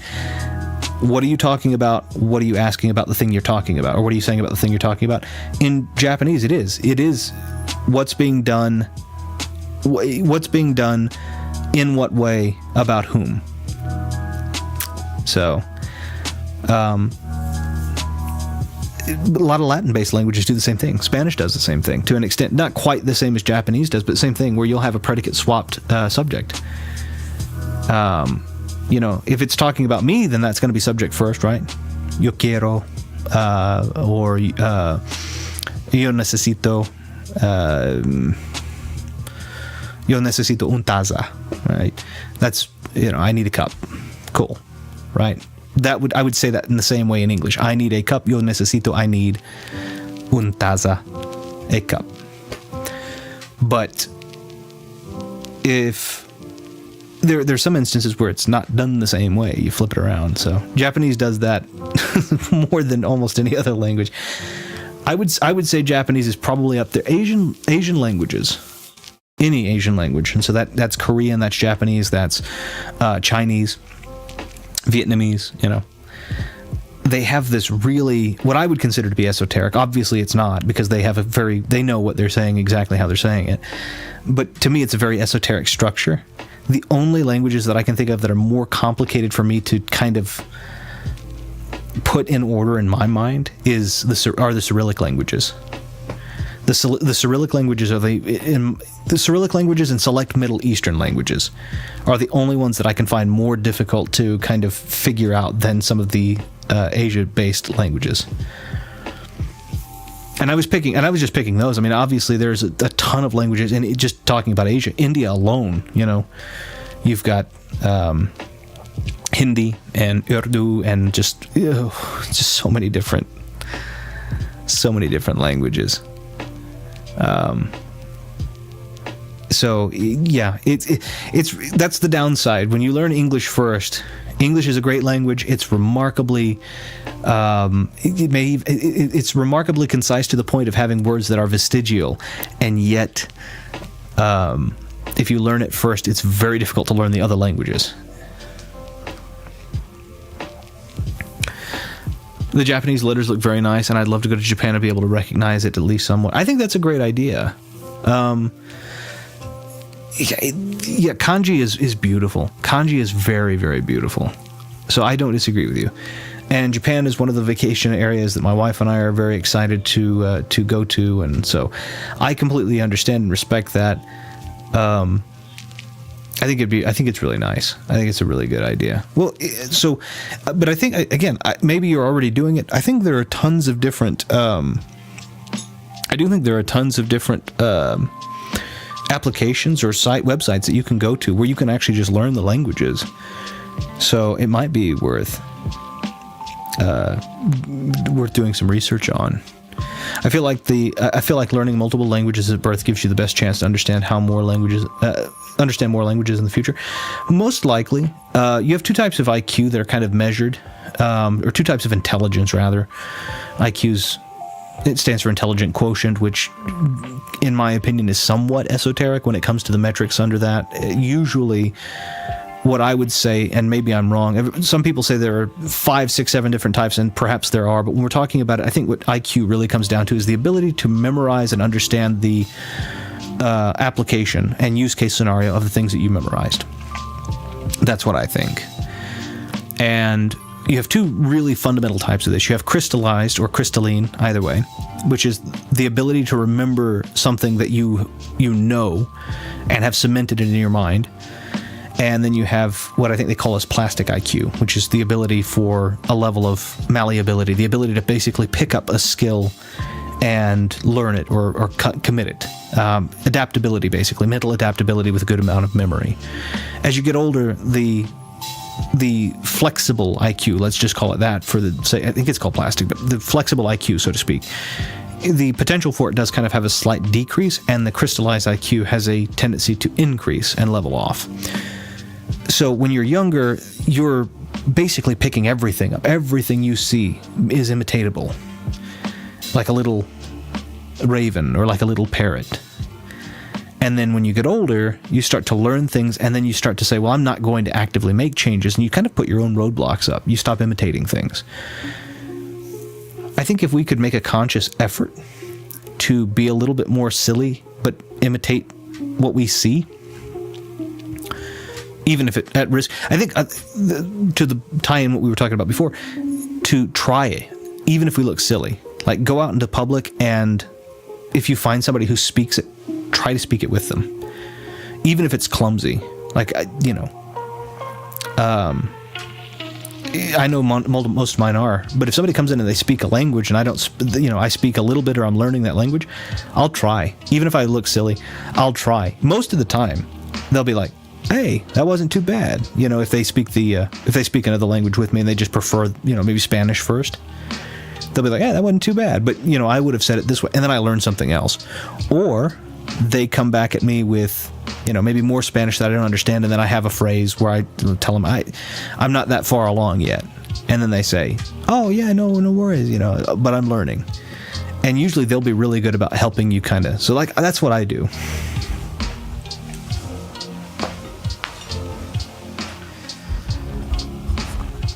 There we go. That's what I do.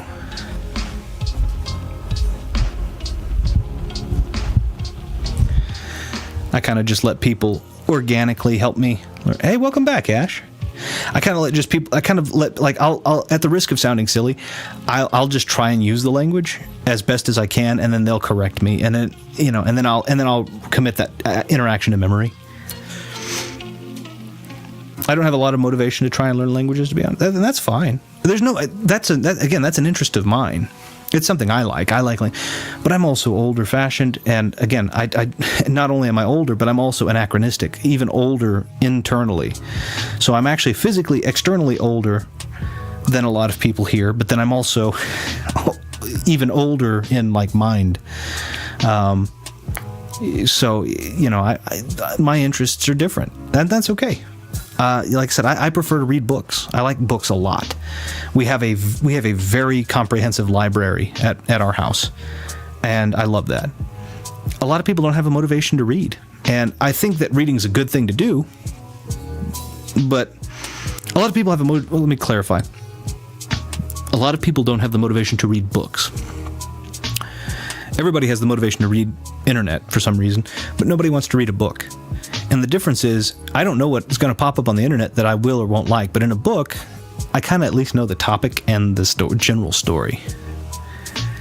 So it's like, I'll get there, you know.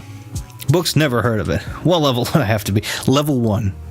Level 1. We can start from the very basic with Franklin the Turtle, or whatever. Franklin's not been around for a long time. But anyway, I love books. I really like, and I like books about whatever. Like, I like Anne Rice books. I was reading Vittorio the Vampire, which was really fun. And obviously I've read the Witcher books, I've got the Game of Thrones books. I love fantasy a lot. I love Star Wars. I've read like 300 of those. So I think because the internet is more easily digestible and contains information that appeals to more people than books. Well, sure, but it's a double-edged sword, because in the same way it's easily digestible. Let's put it this way. It can be more easily digestible, but it's because it is more easily digested, what the information that is presented in the way that it's presented is oftentimes misconstrued, because that digestibility comes at the cost of comprehensiveness. It's kind of like, I'll give you a good example of this.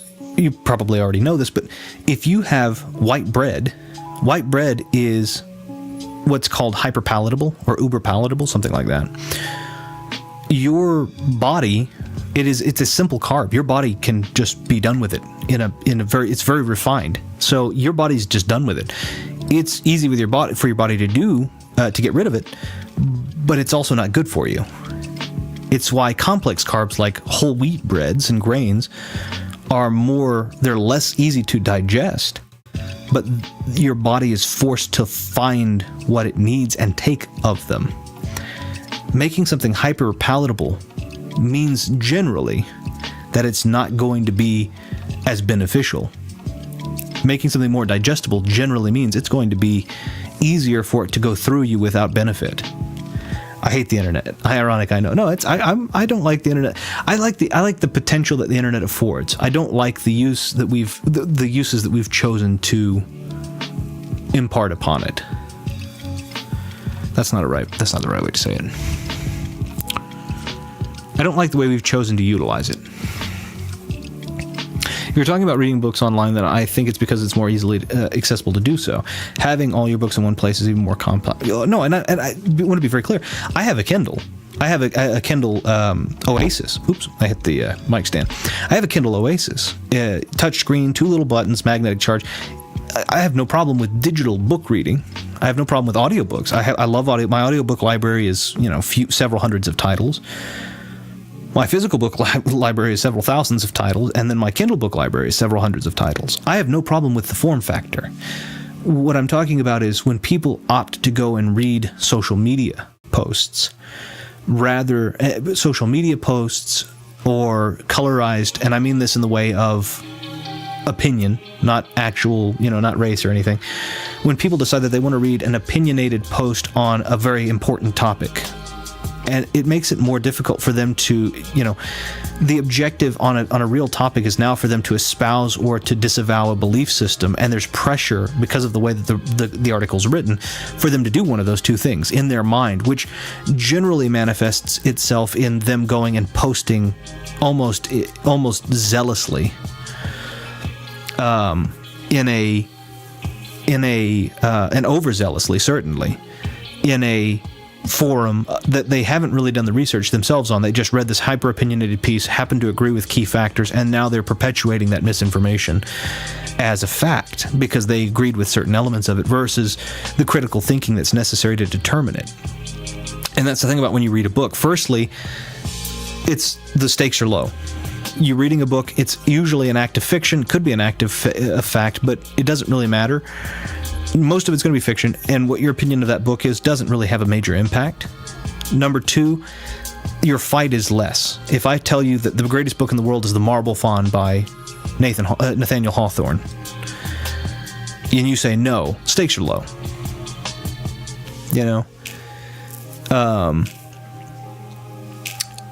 It doesn't matter if you would do or don't agree with me on that. And I don't think that's the greatest book. It's a good book, but I don't think it's the greatest book. Most people, if they were going to go Hawthorne, would say Scarlet Letter's better, which is fine. That's my point. The stakes are low. When you go on the internet and you're reading about all of this stuff that, I have an opinion on, again, the gaming industry as a whole, or politics as a whole, or religion as a whole, which are the three of the major things. You're talking about companies and such. The internet does that, and it offers you, whether you realize it or not, people are really good about writing those with heavy opinions, and the stakes are high because they're actually real life events that you now have an opinion about and are affected with yourself. If I read Metamorphosis by Franz Kafka, I can't relate to that. I've never been turned into a bug,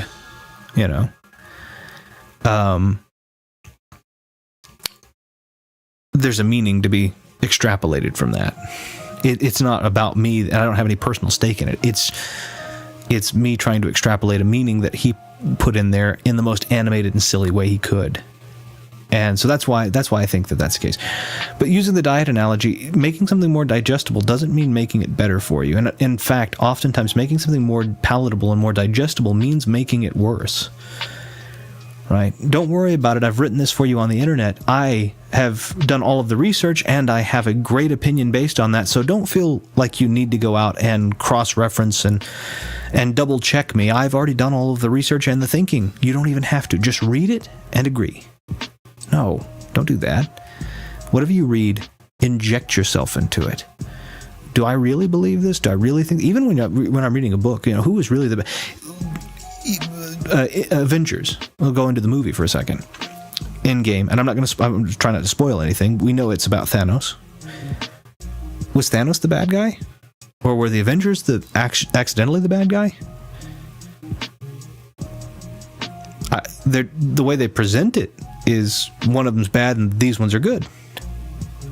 I inject myself. Do I believe that? No, I don't think I do. I kind of think this guy was good. I think he did a bad thing, but I think he was a good guy.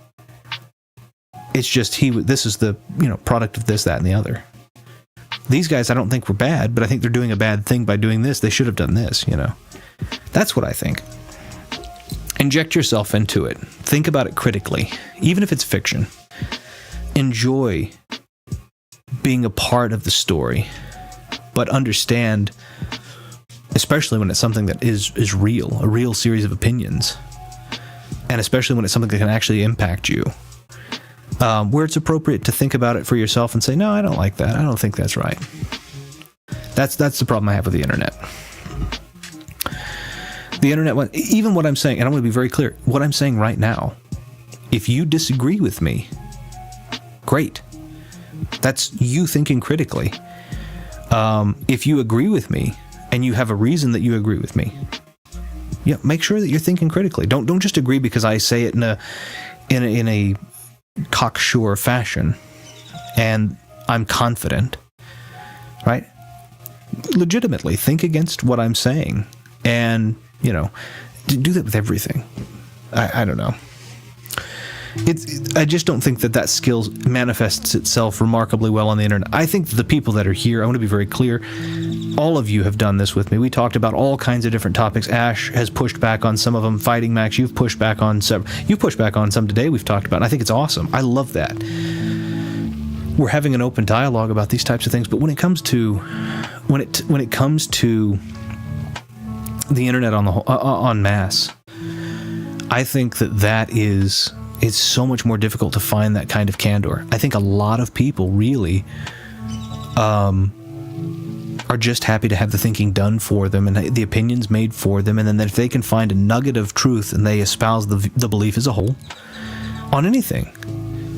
Again, even on gaming, like, now I didn't like this one part, therefore your review's got to be pretty close to accurate. You do see sometimes there's pushback, again, and I use the phrase again, en masse, but it's not usual.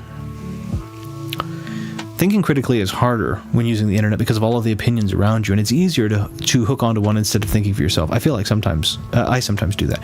But the fact is, this is what's so great about what you just said, Fighting Max. I want to be very, very specific, if you don't mind me offering a critique that I think is wonderful. You just said, I feel like I do that sometimes. Or I feel like I sometimes do that. You're still thinking critically. Even when you say you feel like you're falling over the crowd, you're still thinking critically because you just criticized that you might do that. You're thinking. That's amazing. People don't do that. People don't go, I feel like I might fall prey to this sometimes. Not often, at least not in my experience. It's not like I feel like I might fall prey to this sometimes. It's always, no, the world just is wrong. No, the internet just sucks. Again, I'm not saying the internet sucks. I just don't enjoy it. Part of that is me. I know that. Part of that's the way that I am. And it's my fault. And, I have to determine if I want to fix that or if I don't. But even in that sentence that you just said right there, you thought critically and you were willing to give yourself critique. And that is wonderful. If we could have everybody who posts on the internet introspect just like that, the internet would be 200% better than it is right now.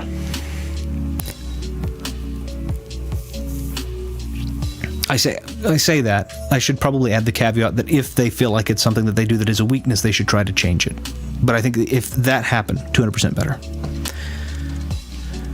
It's why I avoid everything now, and that's perfectly understandable too. I mean, it's perfectly understandable to avoid something that makes you. If you feel like you fall into the trap, or if you feel like it's just depressing, absolutely avoid it. Absolutely get away from it. And again, some of my escapism comes in books. I talk about The Witcher. Let me talk about another series for just a second. Anybody, I'm sure people here are familiar. There's a game series that came out a little while back. It's still out today. Metro. Ash, I actually think you picked up Metro. We've talked about it. I think you actually picked, maybe it wasn't. I know a buddy of mine, Aaron, picked it up. Maybe I told you about this as well. I think I told you about this as well. The Metro trilogy was on sale for a while. All 3 Metro games in a trilogy was on sale for $6. Dead Space, by the way, sales have been crazy recently. Dead Space, the new version, was on sale. Digital Deluxe Edition was $8. Still is right now on Xbox.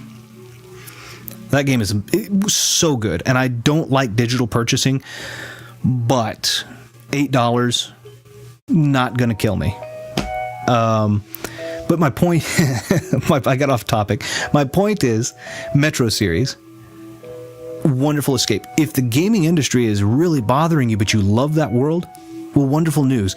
That game is based off of a book by a Russian gentleman named Dmitry Glukhovsky.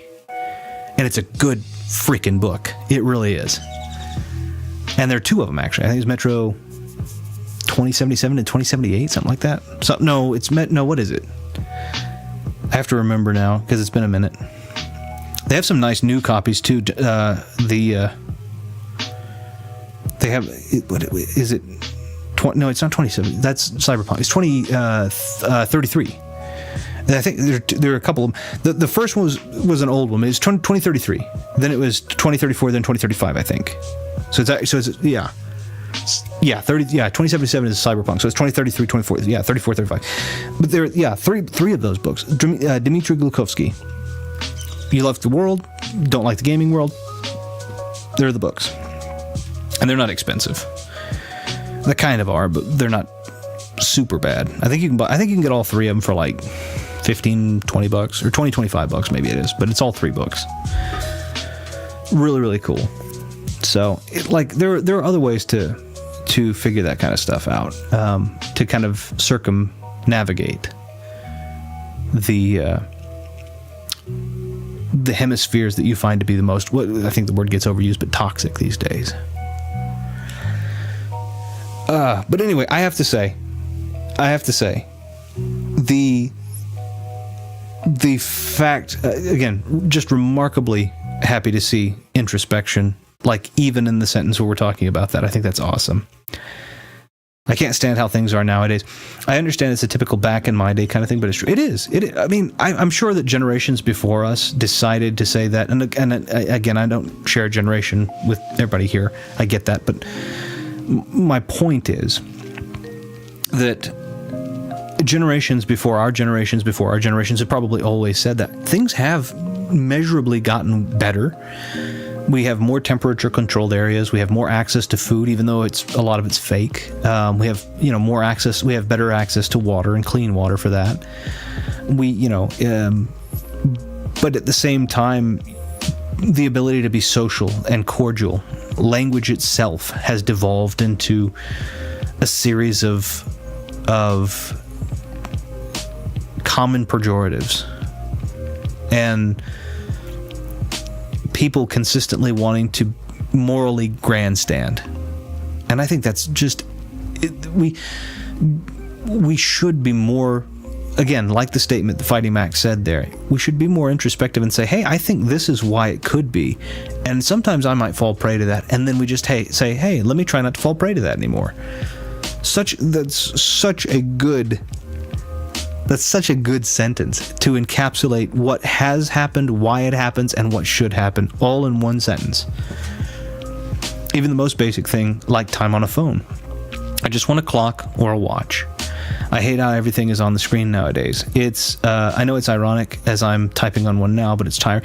Well, and the thing about it is there are certain forums, right, where it's impossible to be away from the screen. You and I talking in this particular forum, it's impossible for you to do it.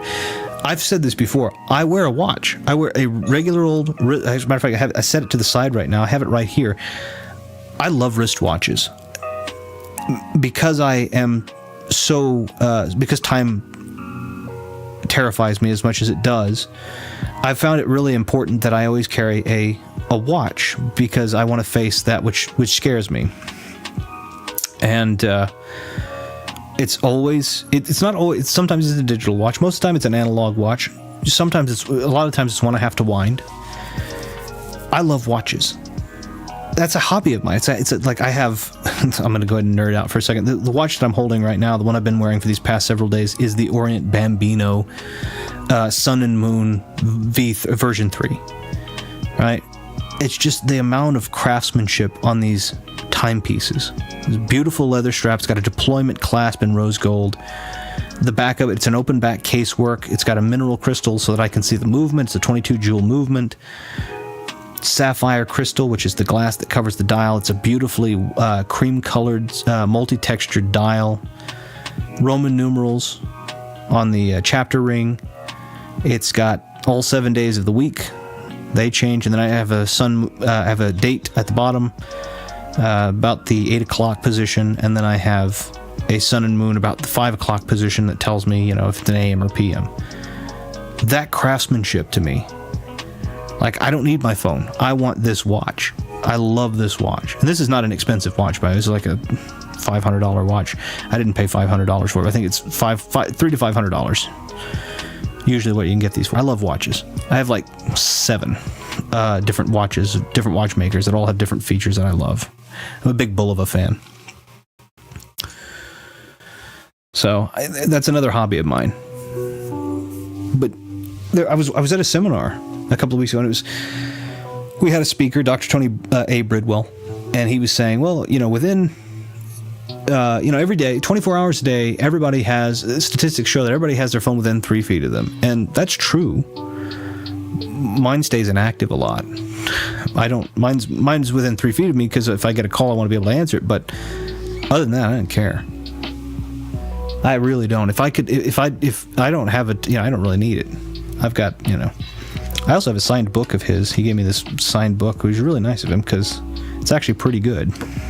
It was very nice. It's called The Follower Effect. Very, very cool. It's just progression. There are benefits of having a screen for convenience's sake, but there are certainly drawbacks of us relying on it relying too heavily on it. There is a drawback. Well, there are a ton of drawbacks. I think the biggest one that I've said is, it's important when you have all of human knowledge at your disposal, so that if something should break, you know how to fix it. But it's another thing to realize that you have all of human knowledge at your disposal, so it's not necessary to learn how to fix it until it breaks. I think we use it as an afterthought tool. We use it frivolously, but then at the end we decide to use it as an afterthought. It's like, oh, well, this screwed up, now I'm going to learn quickly, versus saying, let me learn this skill, and then when something arises, let me try and use the skill that I've acquired. I don't even need the phone. It doesn't even have to be near me now. I know how to do this. It's all about convenience. It's clear as day how companies spy on you and your phones, and the way ads work and so on. But no one cares because it's too convenient for their lives. Of course. Well, and I don't know about how it's gone worldwide. Over here in the U.S., I think the CIA or FBI or someone like that had said something about some sort of hacking had happened, so they recommend not using the text feature on your phone. They recommend using an encrypted service like WhatsApp. I don't know, but anyway, an encrypted service, a service that has a separate encryption because of this huge hack that happened. So it's like, yeah, you're running around with a remarkable security risk at your. Yeah, I use WhatsApp. Good. That's yeah. It's you're using this device that has huge security risk, has cookies and this and that and the other, but it is convenient. And it's the same thing with gaming, right? It was like digital. I bought a digital game. It was again an $8 game but it's convenient. So you don't you don't own it. It's convenient. You can do it, but you just so you know. Companies spying on us for advertising or something doesn't affect us too much in the sense that they're not harming us. The costs of the individual paranoia don't outweigh the benefits. That's true to an extent. To be fair, companies spying on you for advertising purposes, in and of itself, that does not, you're right, doesn't actually hurt us too much. The problem with it is that there are a lot of things happening that allow them to broker that data. So they can spy on you, but then they can actually sell the data that they have acquired through you going to their site to other people that might have malicious intent. So that's, I think, what's more of the concern. I agree with you that them spying for advertising purposes using cookies is not that big of a deal. But when they're doing it and then they're brokering that data off to other people who might have an advertising interest for a more malicious, product, then that's where I think things get dangerous. Big Brother is watching. Oh, dang it, Viddy. Hey, Viddy, how are you doing? Hey, I saw your message. I didn't get to respond to it, but I saw your message. Just wanted to make sure you're doing okay. Is everything's okay? Everything's going all right? Yeah, just wanted to say that. I saw it not too terribly long ago, and I was hoping you might jump in here, but I wanted to make sure everything's okay. I think that they spy on us way more than for way more serious things than ads, and that's probably true too. Well, someone pretended to be Dave Nolan Gaming from Hape's community on Instagram, and they talked so casually. Ooh, not good at the moment, if I'm being honest. Is it something that you want to share? Is it something we might be able to talk with, or? In fact, I said on Twitter and Discord that I have to type up something that doesn't bode well. Yeah, that's what I was curious. I saw that briefly in the Discord.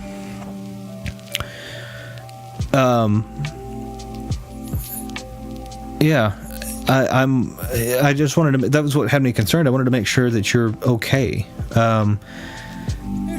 Channels. I don't want to sound discrediting here for a second. I'm going to say something. Channels, internet personas and personalities, be what they are. They can be recrafted or whatever. But are you okay? That's what I'm looking for. Are you healthy? Have that kind of stuff is what I'm concerned about. We can always rebuild the digital. I just don't want it to be in trouble because of something that's much more difficult to rebuild. Health is a very big one of those. I've kind of hit pause on my own video goals too, just isn't a good time. And that's fine. That's okay. I've said this before, I'll say it again. I'm excited. I like the stuff that you put out before. I'm patient. Whenever you feel like you're ready, I'm ready. I'm just excited for when it happens. If it doesn't happen till 2027, we're good. Just if that's what feels like the right time, that's what feels like the right time. We're good. Chin up, Viddy, you'll be all right, mate. I hope so. You don't have, and I don't want you to divulge anything you don't want to, Viddy. I just wanted to make sure you're okay. That's the big thing.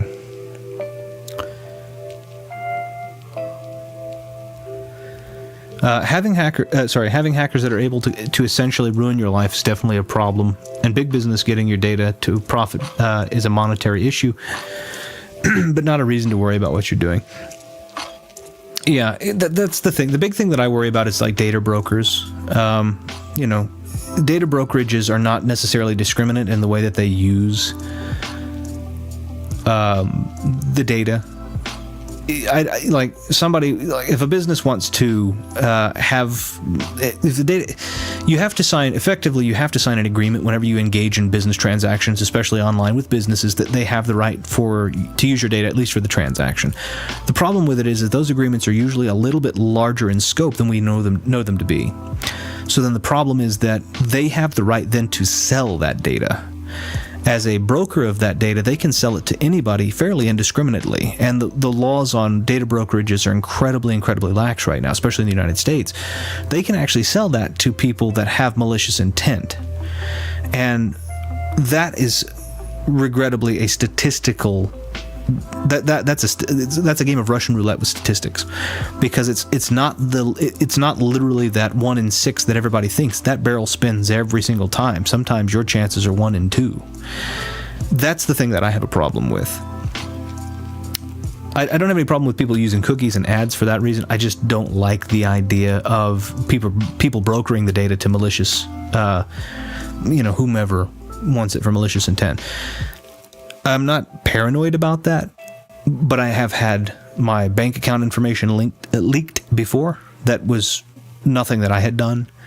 I was a part of one of the banks had a huge scandal called 8 is Great. I was a part of that scandal and a class action lawsuit by extent. So even the banks and the institutions that are supposed to be making sure that you are insured and taken care of have misused in the past, have misused that. So I think to some extent it's paranoia, but I think to some extent, especially when you've seen as much of that as I have firsthand and been affected by it firsthand, and it's cost you money. For example, when my data was accidentally brokered to somebody who did maliciously use it, and it ended up costing me about $1,800 of money that had nothing to do with me, and it took me forever. It was like pulling teeth to get that money back, because of the lack of protection that's there for the consumer, but the abundance of protection that's there for this business data broker. Well, health is a key thing at the moment. It's all right. Let's see, make sure I got that. But it's going to take a long while, I guess. BRB, toast. You got to get your toast. No matter what his health is, he is still going to go. He's still going to make toast. Yep. His health. I mean, yeah. Just came back to hear an $1,800 thing. Someone did a scam. Yeah, my data was brokered to people that had a malicious intent. My data was misused as a result of that, including bank information. This was not now. This was a while back. It was last year, late last year. So about this time, it's been almost a year ago now. And $1,800 of my money was misspent because of a data brokerage, brokering data to people who had malicious intent, and ended up using my card in Germany, or my card information rather, at a very high German apparel fashion / boutique, and so about $1,800 of my money was spent at this. I was not in Germany at the time, of course, so I was able to say, well, I've had my card here. Here's my, and they're, well, yeah, but you did this. Well, I'm like, okay, but we're looking at this. If I take a look, and I worked in cybersecurity for a time. I worked in networking and cybersecurity, so I have an understanding of these to an extent. And it's like, well, we can see that there was supposedly an in-store transaction, right? We call this, there's a couple of different things we've done. People can make a copy of your card by something called skimming, or they can take it and they can imprint the magnetic strips, and so there's all kinds of things to be done. They're showing a physical transaction. I was not there. There's not a second card. It was like pulling teeth to get $1,800 back from an institution that was supposed to be protecting me. Dang, will the aforementioned Dave Nolan Gaming Imposter on Insta try to ask for gaming? Only then did I realize something was wrong and messaged Dave Nolan Gaming for real. Tried to ask for gaming. By the way, this Insta has nothing to do with my YouTube channel message. It's a completely different incident. Oh, ask for money. Yeah, what do they call e-begging? I think they call this. Don't ask for. God, I saw a thing too where there were people that were on the internet that were asking. They were like, "Oh, I deserve money because." No, you don't. There was. I saw this thing. It was like, I guess some lady streamers were like, we deserve money and we can't help if you're broken. How pretentious are you? How pretentious are you? It doesn't matter if you're entertaining or not. The fact that you have, like, oh my goodness, this was something I had seen, and it came up in a feed rant. I was listening to a legal thing. I was listening to a hearing, and then after the hearing had concluded, it automatically popped up on my feed. I don't know why. And but anyway, it was this compendium of like people, and I was working out, and it was making me angry. So I was actually doing better when I was working out because I was so angry. I was like, so I was like, I'll just let it play.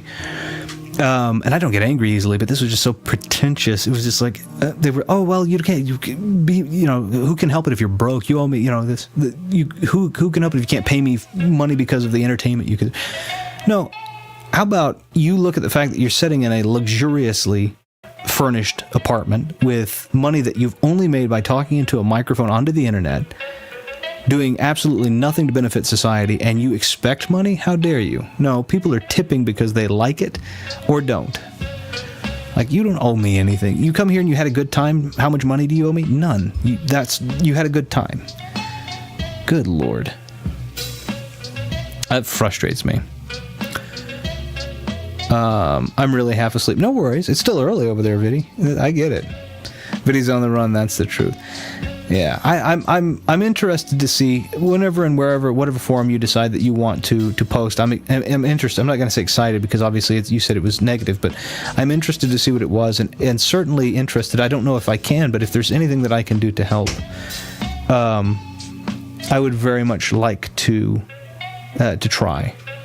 So if there's anything that you feel that I can do to help in any way, please do let me know, Viddy. Retro borrow me 20 quid. What do you need 20 quid for? I definitely love to blame big business and technology for ruining everything about society, which they have in some aspects, but the advertising focus aspect of society is reliant on the consumer. Ash, you and I were kind of talking about something like that too. There are a lot of, I agree with you there. I think that's true. I do think there's a lot of malice that's intended for profit from big businesses and from technologies. But at the same time, there are a lot of consumer pressures that occur that are not in our best interests, right? I think I'm not anti-capitalist or anything like that, but hyper-consumerism is incredibly dangerous. And then on top of that, people that are deciding that they want to opine in line with what big businesses are opining in, and pushing other companies to try and fall in line with that in terms of production is remarkably damning. I think that's very, very dangerous. So I completely agree with you on that. I have specific examples that I'm thinking of when I'm saying this, but I agree with that. Well, the Dave the Imposter I thought was an alternate account that he made because of an Insta hack or something. Well, the spammer must really have a pathetic life. If you're willing to go on and beg for money, like, it would be different if you were. You shouldn't firstly hack anybody's account, but the other thing about it is, it's like if I came up and I said, "Hey, I would love to do." There's a difference between offering something. You can also do this on the internet. There's a difference between offering. Like if I came up to you, Viddy, and I was like, "Hey, Viddy, you've got a great icon. I know you're wanting to start a new channel." Again, we're hypothesizing. I'm not trying to spoil anything. If this is real, I don't know. But you're like, I want to start a new channel. And I'm like, "Hey, Viddy, you've got a great logo there. I design logos. If you're interested in me designing a logo, I'd be happy to talk about that and talk about a price. I have a link here. If you're not interested, just let me know all the same." That's marketing, that's sales. Yes, it can be frustrating if you're not inclined toward, you don't like sales pitches, but at the same time, that's offering something for something. I'm okay with that. It's just when you start hacking accounts and going, "Oh, please give me money. Things are tough." Nobody is required to care about you. And I'm not saying you're not worth caring about. I'm saying the internet's responsibility is not your problem, and vice versa. Reliant on the consumer, that's generally true. Plus Fight Club is almost there. Yeah. 20 quid? I meant 20,000. Missed some zeros there. I don't know if I have that much to lend out. I'd have to take a look at the conversion rate and see what that ends up to, because if I'm not mistaken, right now pound sterling is quite a bit stronger. I don't know it's quite a bit, but it's stronger than the USD right now. If you couldn't tell, I don't entirely know what I'm talking about, and this is just a stream. No, that's fine. You've spoken about it very intelligently. I don't think... there's obviously... We could talk about business nuance. I've been in business a long time. We could talk about the business nuances and the relationships between circumstance, consumer, and manufacturer and all that. But what you're saying isn't untrue. Hyper-consumerism is dangerous, and the conformity that people... Good example of this is in the reviewing. In the video gaming world, reviewers start to come across as experts, and they try to assert themselves as people that have basically put themselves on a pedestal. Their objective is to get in bed, so to speak, with these developers, and at the same time to make that product become more enticing. They become mouthpieces and advertisers to the consumer. Okay, consumers now have fewer barricades in between them and actually making a purchasing decision because of digital. Money's still a major factor, but people have less impulse control than they used to. The fact is that relationship is no longer reciprocitous because there are two on one effectively, and that creates a hyper-consumerist, incredibly niche group for the consumer. And the consumer now has an expectation to align with those two as they've teamed up. Now, as times change, the consumer is likely to impose those same desires upon the companies once more, even as a company attempts to innovate. And because it's no longer in the best interest for those two to advocate against a consumer, because the consumers have now become so multitudinous in opinion, opposing what has been developed, it now puts additional pressure on the developers to make more of the same, so to speak, and the reviewers to review more of the same, which then facilitates hyperconsumerism, which, is basically a huge gateway drug for impulse control. It's this huge cycle of negativity. I'm the one who typed gaming instead of money and am half asleep, who would normally miss typing the zero. Well, when I'm half asleep, this is all a stream of consciousness. That's good, though. That's really... Oh, no. Retro has a GFX account. One of those again? What is it? Ooh, I don't know I don't even know what a GFX is. I'm sorry. I partially kid. Those are prevalent on Twitter. I don't. I'm sorry. I just don't social network. I did a little bit on X as the Retro Room, take a look at this and that and the other, and I just haven't been on there at all. It never bothered me. I just didn't care. I just I don't care. Maybe I should, but I just don't. I'm not half asleep, but this is just this is just a lot of my thoughts on things that I don't, and that's okay. The best way to understand something is to assert what you have, and then we talk about it. I don't think you've said anything that I would consider to be just blatantly nonsense. I think you've said a lot of things that make sense, and we just have to kind of push it into... we just kind of have to contextualize it to try and flesh out the entirety of it. Maybe I'm half asleep, but that sounds more like philosophy. Like we don't know the answers, so we just question. And that's fine. That's what philosophy is, right? I think that's great. Now that I think about it, Fight Club is not about it's not about that sort of consumerism, though it is definitely a key theme. Yeah, that's true. I don't think even that was able to push or to understand the amount of hyper-consumeristic culture we have now.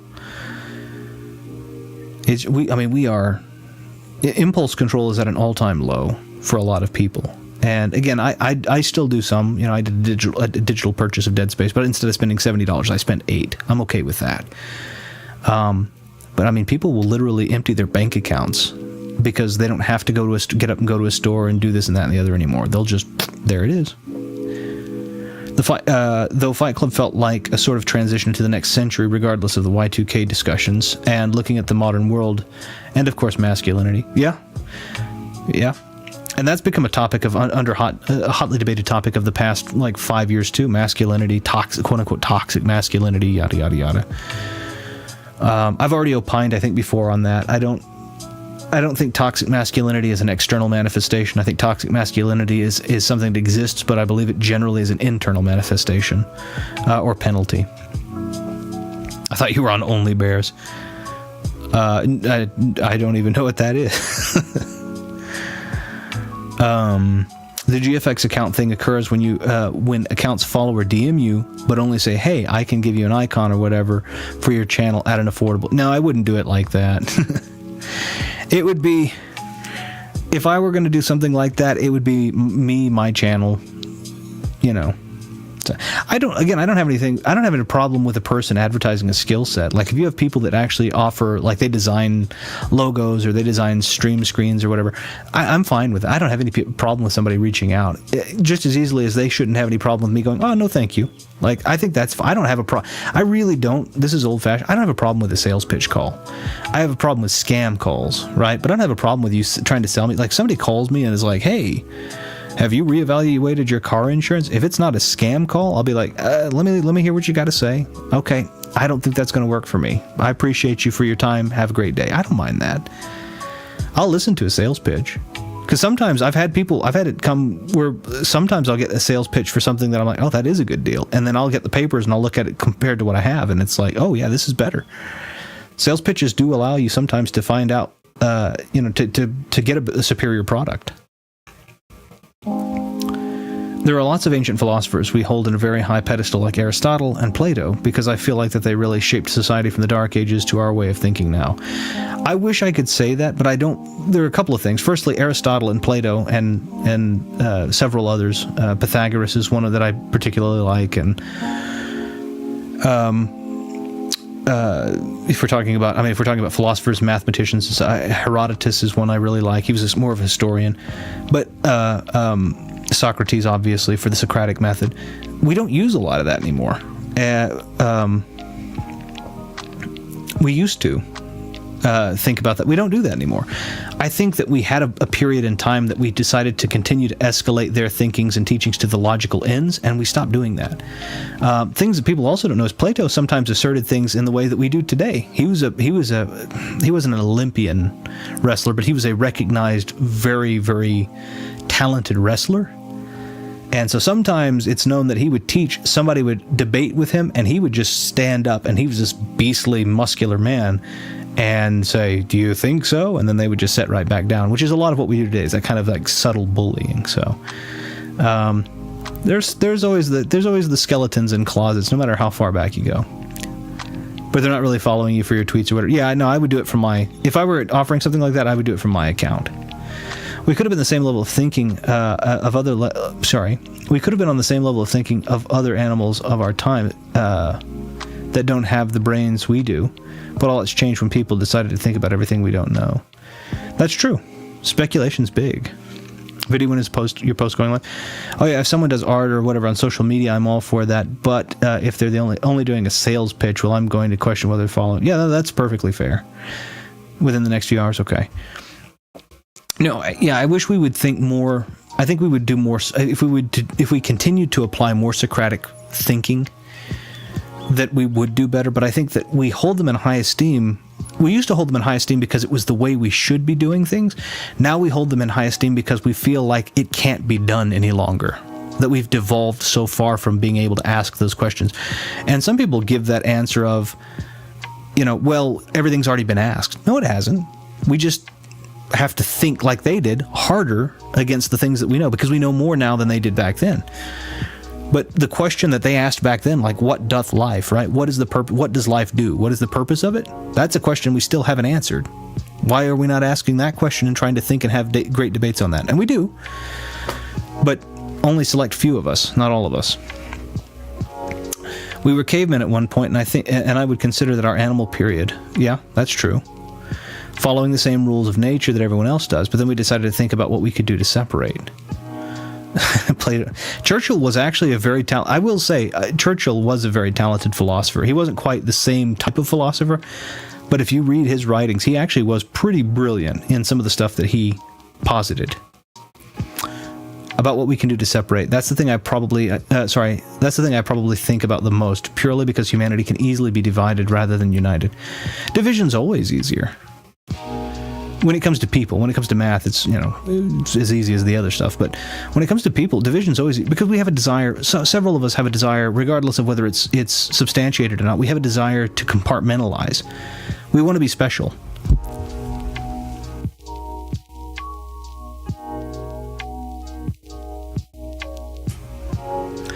We want to be special. And the fact of the matter is that to some extent we all are, and to some extent we're all not. And that's okay. I do have a little book about what film scripts Aristotle would consider. That's pretty cool. Dang it, I could have been a famous film screenwriter. You still can. You're still young, Viddy. You've still got the capacity. Ourselves and Get Ahead, Ourselves and Get Ahead, which now I think about it, is us still following the survival of the fittest rules of nature, still prominent even in our advanced society. Natural selection, survival of the fittest is the way we will always operate. It's just a natural... Now, again, Darwin didn't write survival of the fittest. He wrote natural selection, which was basically that if you put a black beetle and a white beetle on white sand, the black beetle's going to not survive. It's not there. But if you let the black beetles start to mate with the white beetles, then they're going to create gray beetles that are not as well suited as the white beetles, but are not as easy targets as the black beetles, etc. That's natural selection. We want to compartmentalize because we want to be special. But we're not. But we are. But it doesn't matter. All of those things at the same time. I'm sorry I have to segment my messages. YouTube chat has... No, it's okay. That's I understand. Well, humanity's not uniting is mostly... Well, humanity not uniting so much is mostly survival of the fittest. But is it? Is it really survival of the fittest, or is it that people decide that you're not the same kind of special that they are? And that in order to be there, you need to be? Because that's what it seems to be for me. You're not the same special I am, therefore you don't deserve it. But you could be the same special if only you espouse these behaviors. Well, I don't want to espouse those behaviors. Well, then you're not going to be this kind of special, and furthermore, you're probably, quote-unquote, and I hate this word, toxic. No. Like we were wandering this land for resources, and we came across the Retro Room. And now more and more people in the world want this valuable resource. I wish I were such a valuable resource.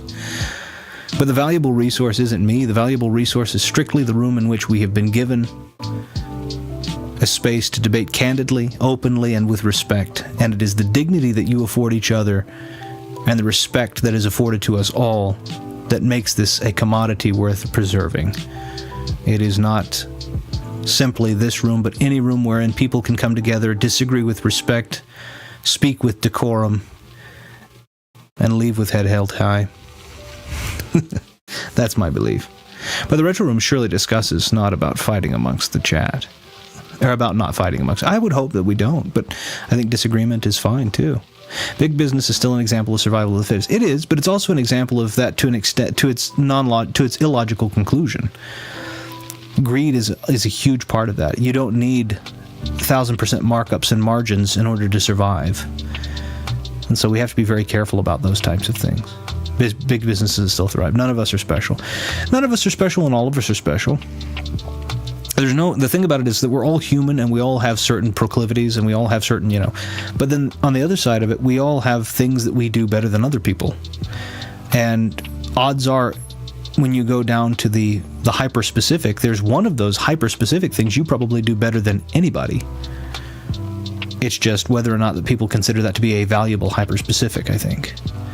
Well, some narcissistic celebrities think otherwise. That's true.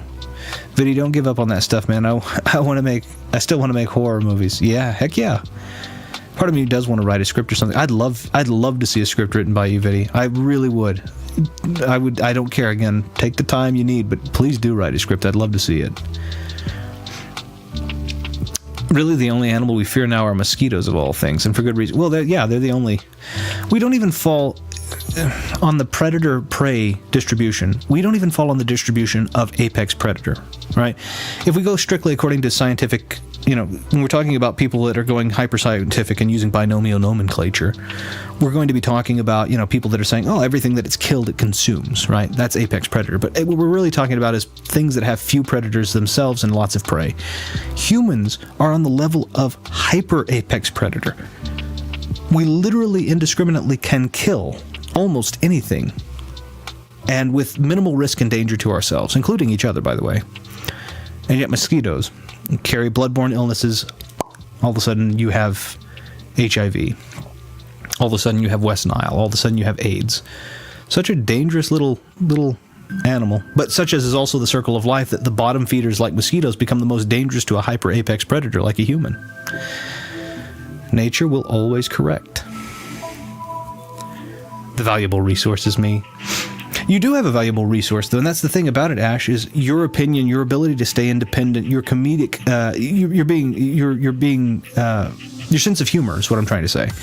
Like, those are things, all of those are things you do better than I do.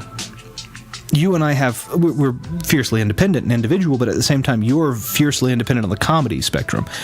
I'm traditionally probably more on the drama spectrum, even though I'm not a dramatic individual. I make this channel work, and that's why I'm paid the dollar. You do make it fun, though. All of you. Again, contribute something different. Viddy's and Ash's sense of humor are so different, but you've got these great senses of humor that you bring in that cause a laugh, that bring a reference. Fighting Max brings in his perspective for good reasons. We talk about deep topics, and we talk about them, again, with respect and decorum, and we walk away, even if we disagree, we walk away respecting the other person's opinion and not needing to change their minds. If this were made commonplace again, the world would be 100% better. But this is what's dissolving, is having these conversations and being willing to talk about it and not trying to change everybody's mind, but putting your best foot forward. Insert not enough resource sound from the average RTS game. I needed some minerals in StarCraft, but someone claimed my minerals saying survival of the fittest mine. That happens too. If there's always someone better than you at something, then how are you the best in the world at something? But that's the thing, is it depends on how hyper-specific you want to get, because the odds of you being the best at something that is considered to be one of your big skills is going to be smaller. But then there's going to be something that nobody even pays attention to that you do that's smaller. It's a small part of your day, and that little thing may be the thing that you're better than everybody else at. Right? You're not going to be you may not be the fastest reader. Things that you think about, right? Things like best gamer, fastest reader, eidetic memory listener, etc. Those may not be the things, because those are high value things, and so there's a heavily competitive part. But then there might be a thing that you do you don't even think about. Maybe you tie your shoes faster and more securely than anyone else, right? It could be something simple like that. It's being able to focus on the entirety of it, and being able to focus on the things that you are, that realize that there's a talent somewhere there that you might do better than everyone else, even if it's a small and fairly innocuous one. To quote Monty Python, we're all individuals, we're all different, I'm not. Circle of life.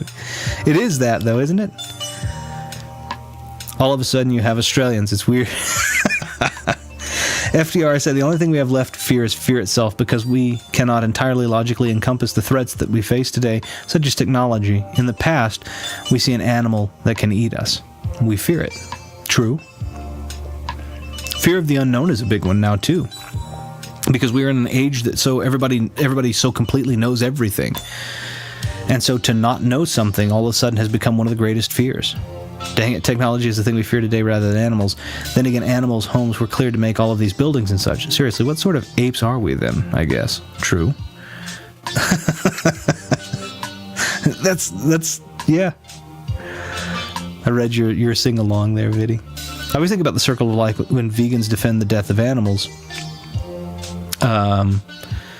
It was going to happen anyway, for sure. There's definitely a more humane way of handling it, but if not us, then other. What is your skill? What if your skill is not being skilled at anything? I don't think anyone's skill is not being skilled at anything, but somebody's skill might be doing nothing better than anyone else, and that's a great skill. By the way, the ability to do nothing contently is a remarkable skill to have. To be content to do nothing is a great, for obviously not forever, but for now, for a minute, is a really remarkably underrated skill.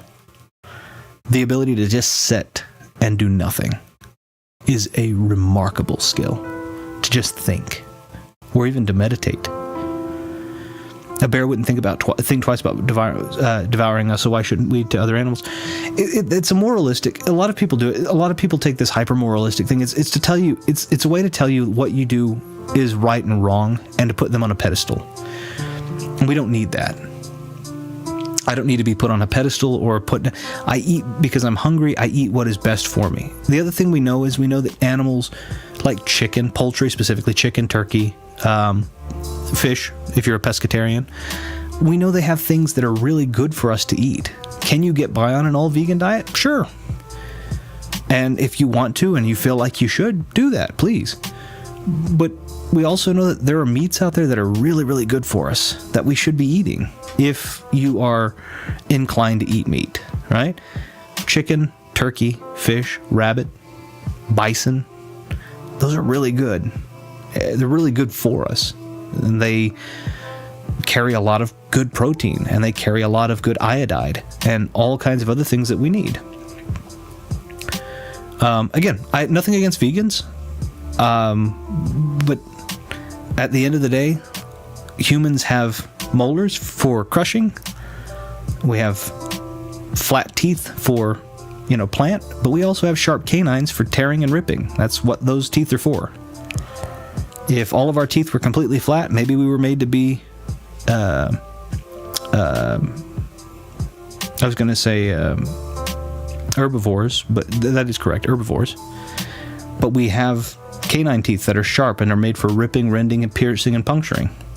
It tells us that we are also meant to probably eat meat. Evolutionarily, we're probably meant to eat some meat too. I thought for a long time that my skill is not being skilled at anything, or if it is about that leading to getting to another skill somehow. My skill tree is something different entirely. But you have a ton of skills, Viddy. I mean, you really do. Your editing style, your writing style, your ability to critique, your levity, and the ability to be approachable. These are skills that you have in spades. I don't have any of them like you have them. I was tempted to talk philosophically about the circle of life in my Lion King game review, but it would have made the review a few hours too long. I would have been there for it. Meditate, deep breath, sigh. There we go, huh? What? Where am I? What's this YouTube and the person? Who are you guys? See, that's the thing. Your ability to deliver levity, the personality that you have, just a natural personality. You have a good sense of humor. You're intelligent. You critique. You're able to write really well. I mean, some of the ways that your stuff is filmed and written is just wonderfully done, far and above anything I've ever done, or could potentially do. Your skill isn't being skilled at anything. You have several skills that I could point out and be like, this is great. I mean, absolutely could. Who are you guys? We're Starfall. Churchill once knocked a bear out with one. I don't know about that. It seems like I'd heard a story about Churchill and a bear, but I don't think that's the story I'd heard. Churchill had to grin and bear it. Push your diet onto others like I see so many do. Yeah, I tell people this right now. For the most part, I'm 95% a meat eater. I'm able to eat very few non-meat things. That is not a diet for everybody. You need to eat what your body tells you need. And, I take, again, the fact that we have canine teeth, I take that as we probably should have a little bit of meat. The fact that we have crushing teeth and molars, probably need to have a little bit of something else. But everybody's body's different. What works for you? If you feel bad when you sit down to eat chicken, if you feel like that's a bad thing, then don't eat the chicken. It doesn't bother me. If you feel healthier when you eat only vegetables and that's just how you feel, okay. I'm like I'm 95% meat eater. That's almost all I eat is meat. But that's not a good diet for everybody, then that's okay. That's fine. What if we have no teeth like the English? Soups are a good option. Soups, oats, pudding, water.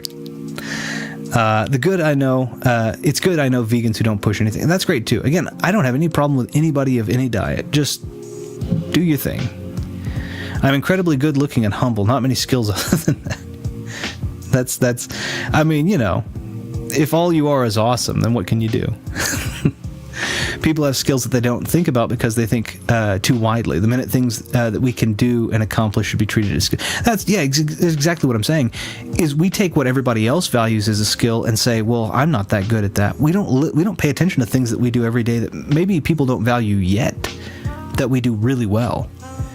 Right? What if your ability to speak in a good, concise, elegant manner is a skill that isn't valued today because of internet, but is valued in 10 years because everybody gets off of the internet because of the social media, this and that? Or what if somebody recognizes that the eloquence of your speech is something that they might like to represent their company or their this or their that? Right? Just being able to speak in a specific way may in and of itself be a very, very impressive marketable skill. And you don't focus on that because, I just talk like I talk. Well, of course you do. But the fact that you're talking like you talk is the skill that you have that no one else has, because no one else talks like you talk.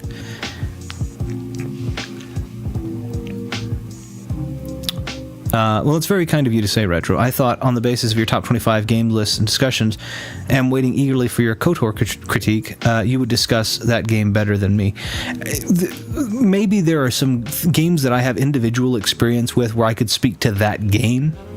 Maybe a little bit more than some, but like your editing, your ability to bring people together, by the way, Viddy, Thumb does this too. You guys have two different styles of this, but you do it both wonderfully. Thumb does this with the speed racing part of the community, and you do it with the collaborative, ranking systems and charity streams. Like, you guys are amazing in two completely different ways at accomplishing the goal of bringing together a like-minded community for a good purpose. Not necessarily like-minded, but a group of people who may be differently minded for a likewise agreed cause. I think that's phenomenal. Like, you guys have so many skills, and the thing is, because you possess them, you're likely the last one to realize you have them.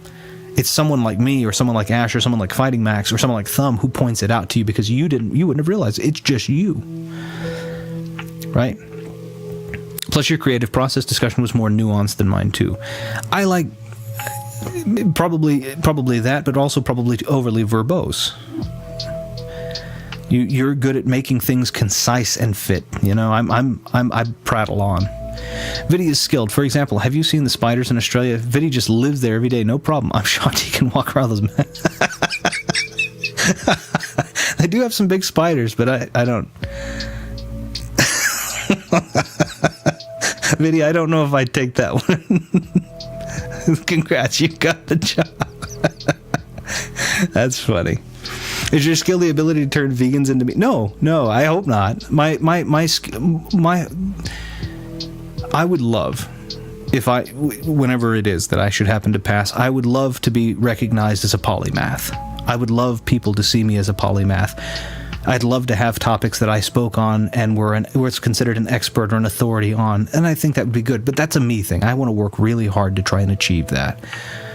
But one of the things that I think could fall into that is an expertise not in telling people what they should be doing in terms of specific, but giving people the tools to help them discover what they are in terms of general. Now, that would be an interesting skill, Max. In fact, changing people's minds would be a highly sought-after skill.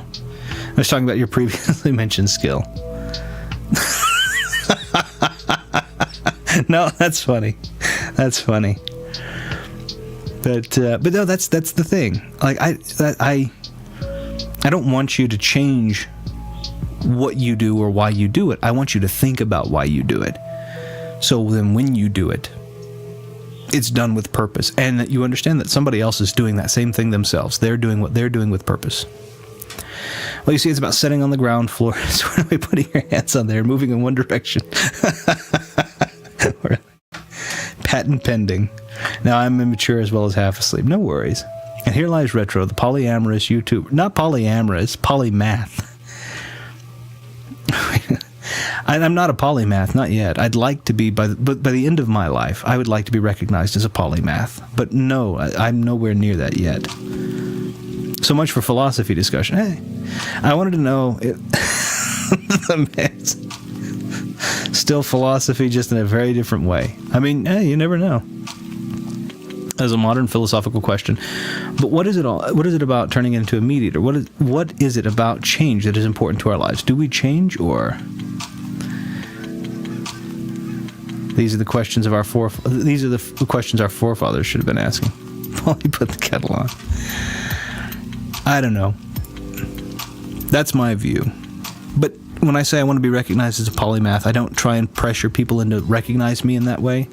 What I do instead is I say, what skills could I put to the test to make it so that I'm more viable in that way? Get you something to eat, Ash.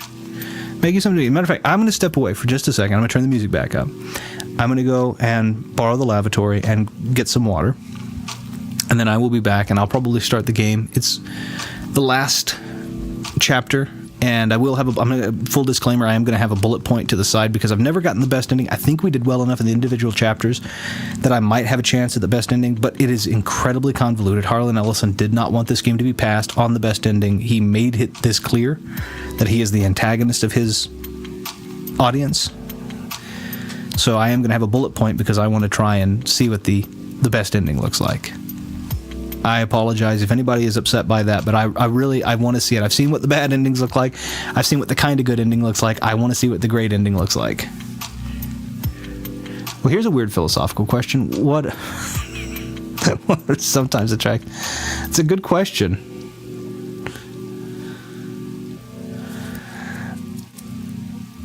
I almost thought the last stream was the finale, based on who else was trying.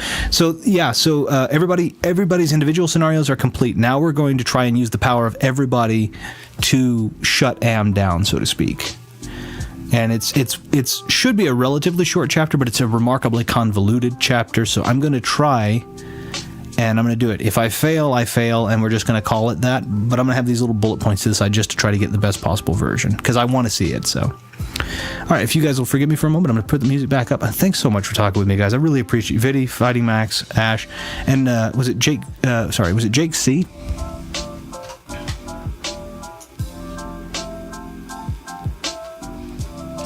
Yeah, Jake C for popping in. I really appreciate it. It's really good to have these conversations. I haven't gotten to do it in a little bit, considering everything that's been going on. It's really nice to kind of come here, decompress, talk with you guys. It's really been great. So I appreciate it. I will be right back.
Okay, there we go.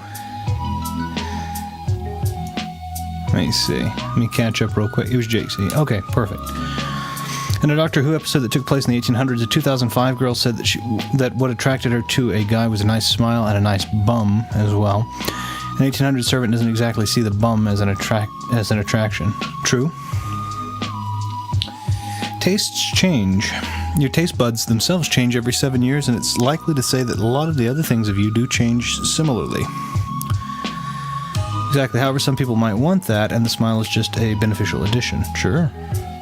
Me being single as a Pringle would favor my future girlfriend has a nice smile and a lovely personality. Well, that'd be good. I'm not dating a robot. Did you ever see that moment in Futurama? Yeah, I remember that.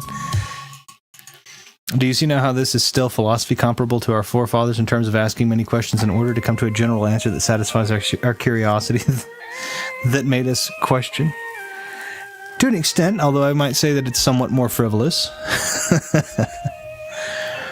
Dating a robot. When I'm fed up one day, I can just turn it off. Goodness me, we humans have changed. We've asked for convenience. It's probably why I like David Lynch's films. It's not clear-cut what's happening in most of them, so we just ask questions and maybe not seek answers. No, David Lynch. I can feel my filter slowly slipping off talking about these things. You don't have to worry about... You don't have to worry about filter.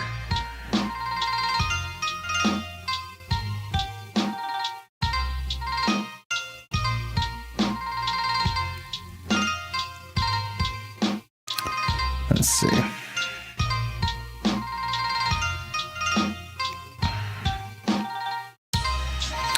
Making a great change. You don't have to, I mean, that's the thing. You don't have to have a filter. I'm not going to assume the worst thing. And again, I'm not about over-censoriousness. Like, if you're being rude intentionally to be rude, then that's one thing. But, like, you don't have to filter yourself. You're not going to offend me. But what is a David Lynch film? Why do we attract a filmmaker? Why do we attach a filmmaker name to a film, as if to give it that film an identity? What is it about our lives that make it important to discuss the culture of film? In a way. Oh, philosophy, right. Art is intrinsic philosophy. Retro told me I have to filter myself in here or else I don't get paid. I didn't say anything of the sort. Also, I'm not paying anybody. I'm not paying anybody. Let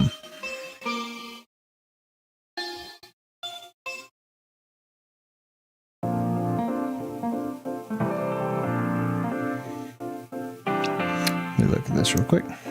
Dun, dun, dun, dun, dun.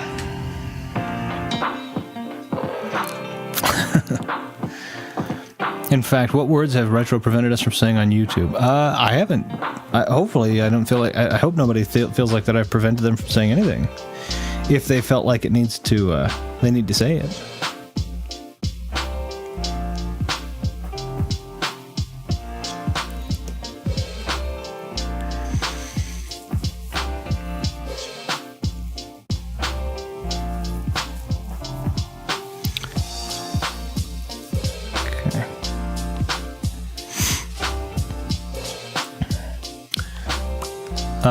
Why do we often spotlight the lead actors in movies if he plays a big role in the quality of the movie as the content of the movie itself?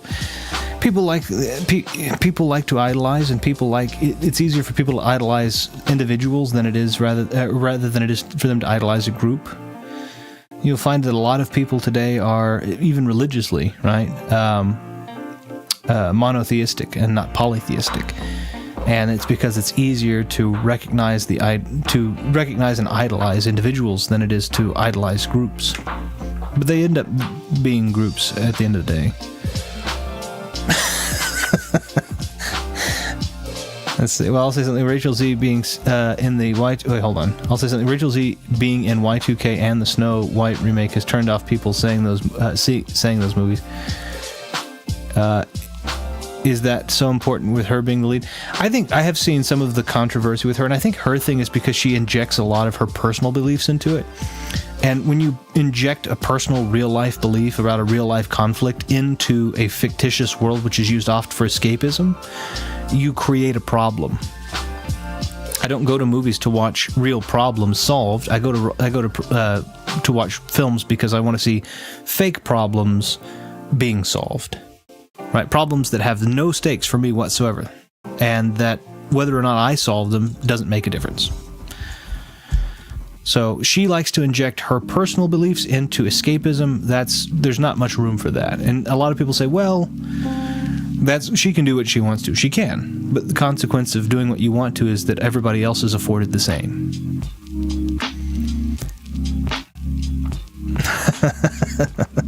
Sing those movies. Yeah. Pay me 7 days a week, but extra on stream days. Sure doesn't let me say pay or money, or 7, or days. No, I'm teasing. Speaking of filters, I did comment on another YouTube channel once with completely innocent words. The comment got deleted in milliseconds. There must have been a word on the accounts list. I don't have any words on mine that get banned automatically. At least not that I know of.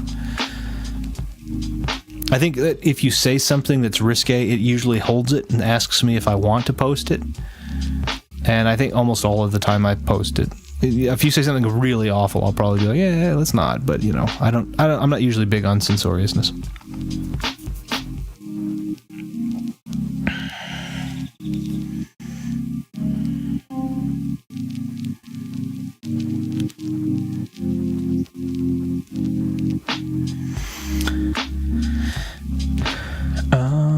YouTube comments get deleted or whatever so easily these days. Yep.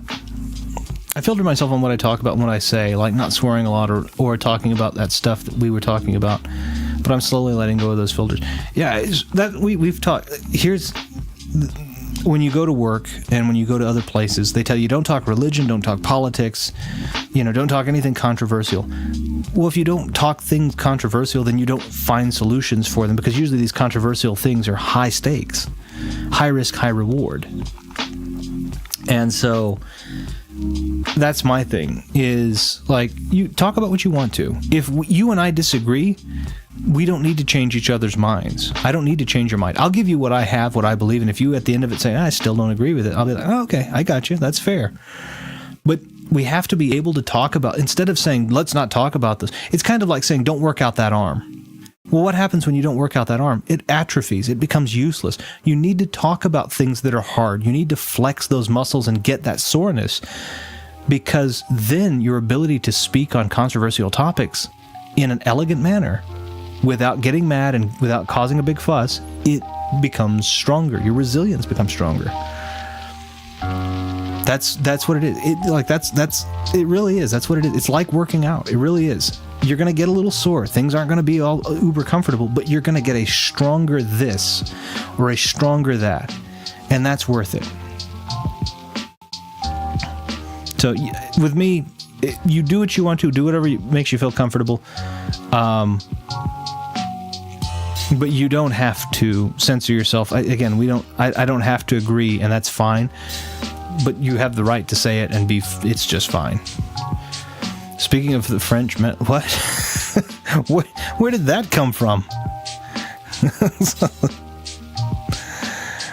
Remember I went on that racist rant about You did. I don't remember that at all. Also, what an interesting cache of people to be upset about. Philosophical thought: has posting on the internet, video, social media led to filters about us being dropped, our real selves bandwagoning, etc. Yeah, absolutely. Well, yeah, because you feel like that's the thing. I get it. This is the vicious cycle that happens too. But like, internet companies believe that they can, and they can technically, right? Excuse me. They tell you that they can, we know what we want as our terms of service. We have a business policy, this and that and the other. What they're doing is they're putting a moral system on you. They're trying to push a moral system on you, which is fine to an extent. I mean, they're asking for decorum. But then when you start getting hyper-specific about it, and you start pushing it, you stop allowing people to talk candidly, then they lose the ability to talk candidly and disagree with elegance. If you have to filter yourself the whole time, then your ability to talk about contentious topics in an open forum and not be completely offended every single time is much, your chance of being offended every time is much higher.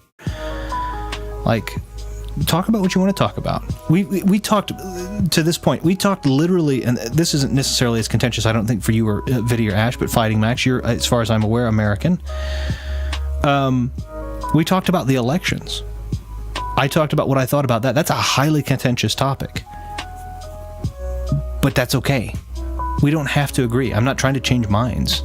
Okay, yeah. You and I might disagree on it. I think I said I didn't like either candidate, and I still don't. We're already done with it all, but like that was my thing. If you disagree, if you feel like one of them was great, that's cool. That's fine too.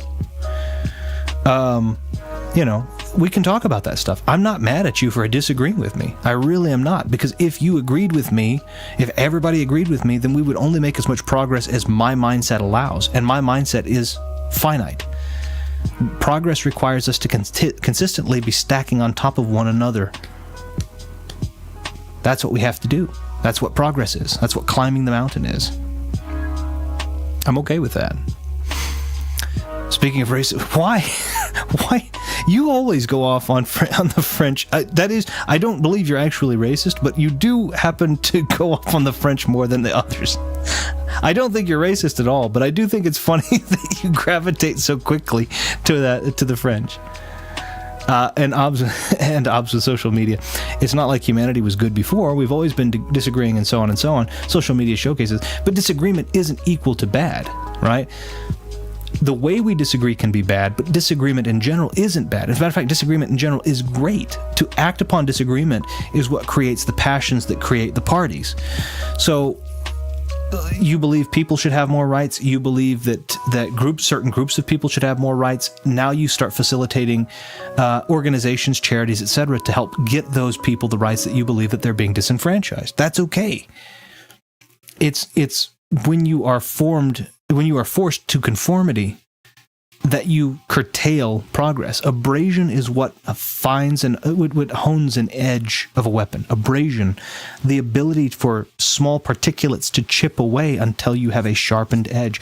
If you rub a smooth edge against the smooth edge, it takes a heck of a lot longer to get a heck of a lot less sharp.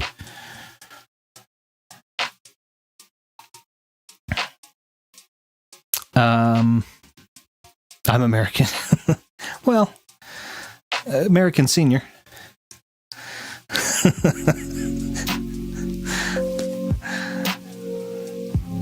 I mean, that's, I guess that's kind of what England is, right? You guys are American senior and we're British junior, English junior. If you think about it historically in incredibly loose terms. I'm the doctor. What is it with these humans talking on the internet about philosophy? Wait, I invented both of those. Dang, time travel. You've forgotten. It's a new incarnation. I killed my partner back in 1966. Man, vive la révolution. I bit my tongue when I said that, so I apologize for the sloppy pronunciation. Ow. Well, not just disagreeing, but also some other more extreme or destructive tendencies or behaviors. I guess I had to stick to so-called character limiting social media. Yeah, I know. They don't like people writing novels, but, I don't care. Our attention spans, etc., have been affected by the character. They've been affected by... there's definitely, again, another imposition of online. Can I ban the character limit? If I can't, if there's a way for me to take the character limit off, I will. I don't think I can, but if I figured it, I'll do it. American senior, I've never been.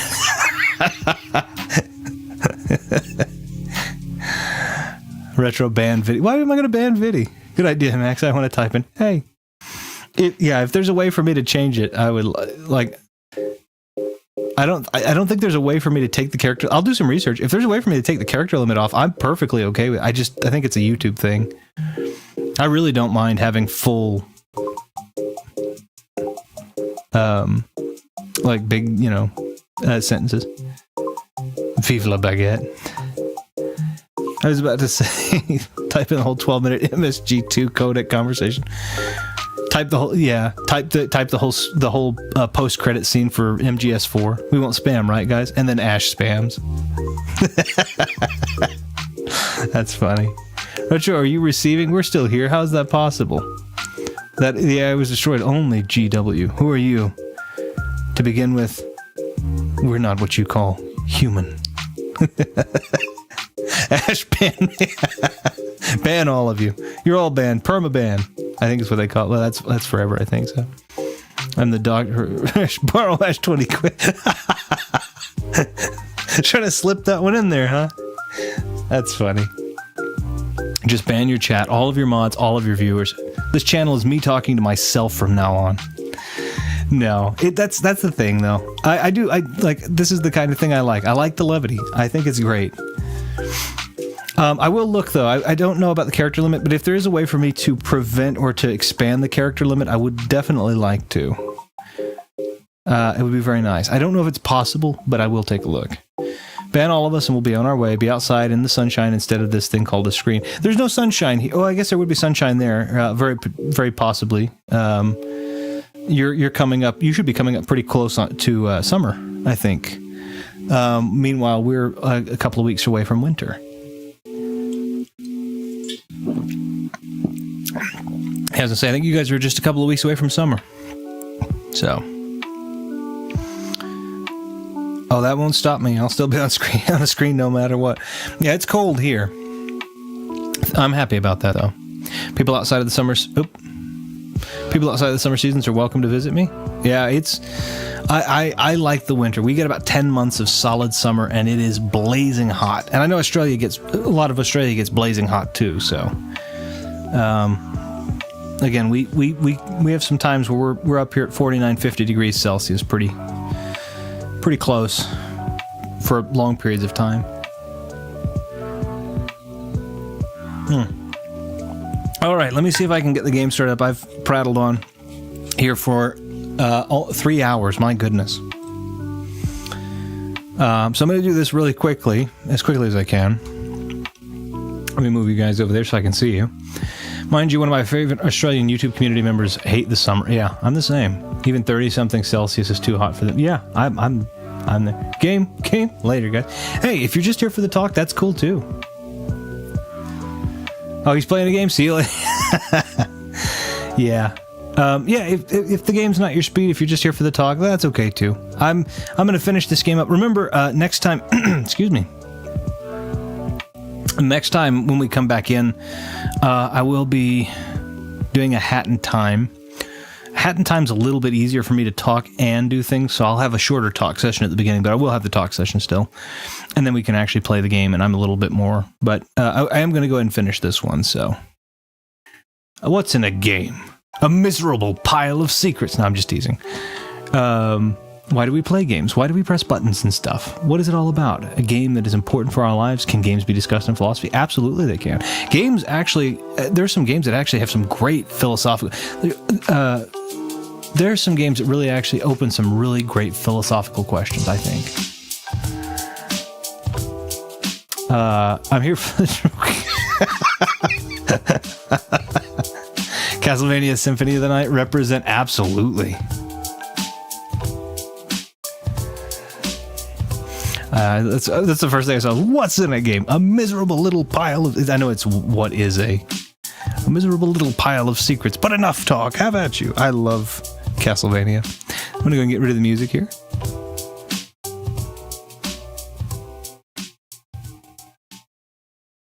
Cool. I'm going to hit a button. I hope it doesn't make too much noise. Didn't make a lot of noise.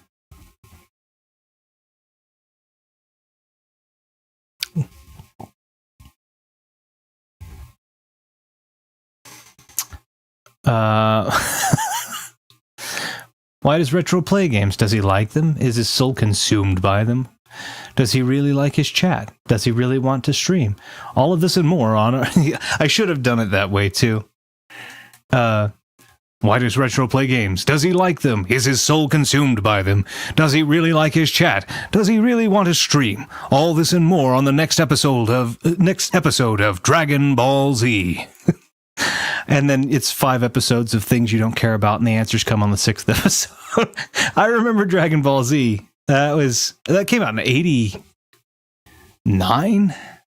Maybe even before that, but I remember that it took forever to get to the actual point.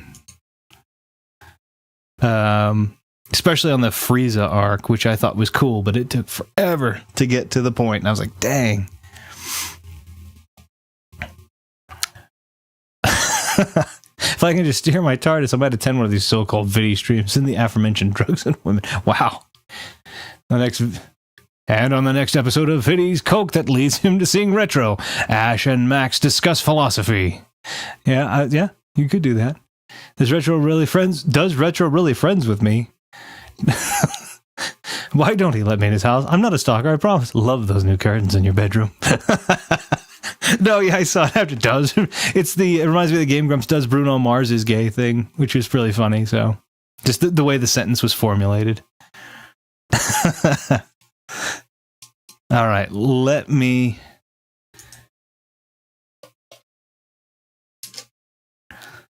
Okay. Okay.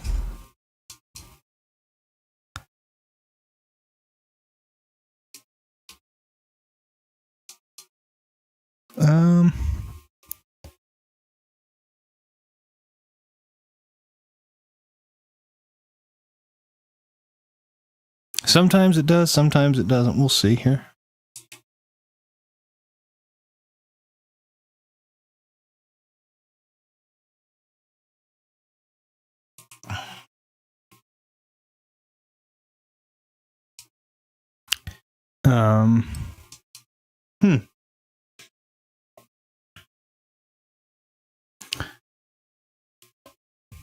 Let me load.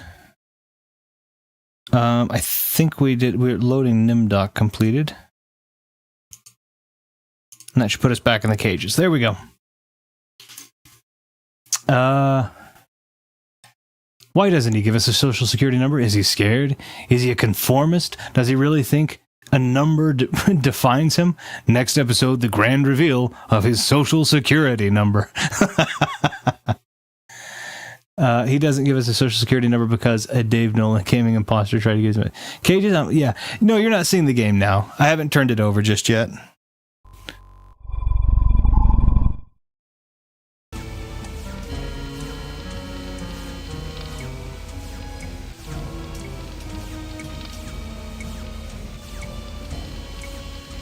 Sometimes it does where I can hear it, and sometimes it does where it doesn't do where I can hear it.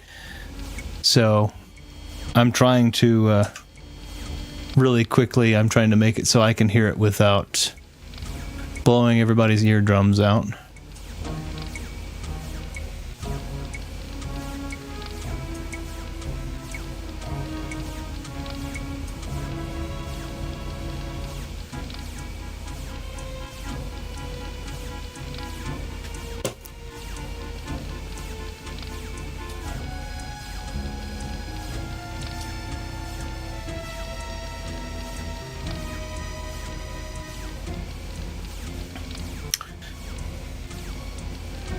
Sometimes it just doesn't want to do. Sometimes it just doesn't want to do the thing. Let me take a look real quick.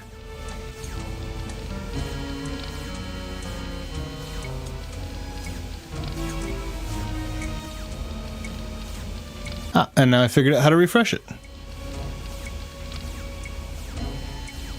Much better.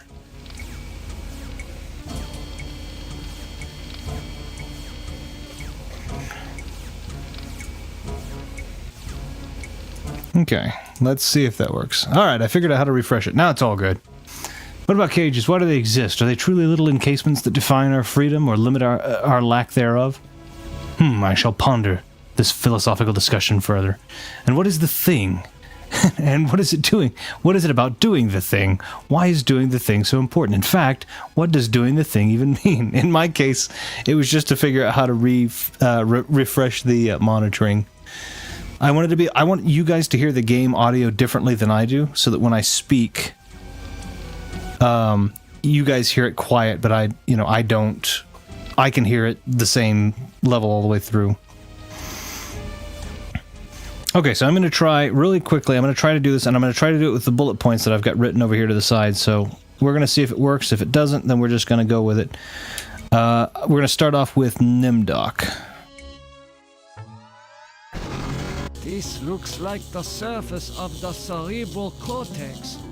Magnified many times, of course. Interesting. Philosophy hour with Retro and a game of people who need to go to bed. Bunch of sleepy, cranky people. Either need to go to bed or for me waking up though I had my toast. Well, that, you know, hey, that's important. Okay, so I know with Nimdok, we're going to try and shut Am down. And this is kind of the manifestation of Am's brain with all of these glass shards and such. It is hotter here than for the jungles of Brazil. Okay, so that tells me this is hotter here than the jungles of Brazil.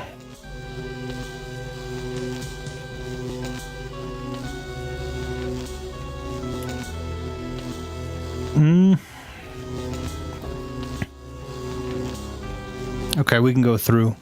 That's probably... Angel, such things don't exist. Perhaps it is a metaphor for something else. I don't know if I have all the stuff I need. I have access, I have summoning, I have clarity, I have entropy, I have compassion. I have 5 things. I got one for everybody. I think I have enough. I think I have enough to do this.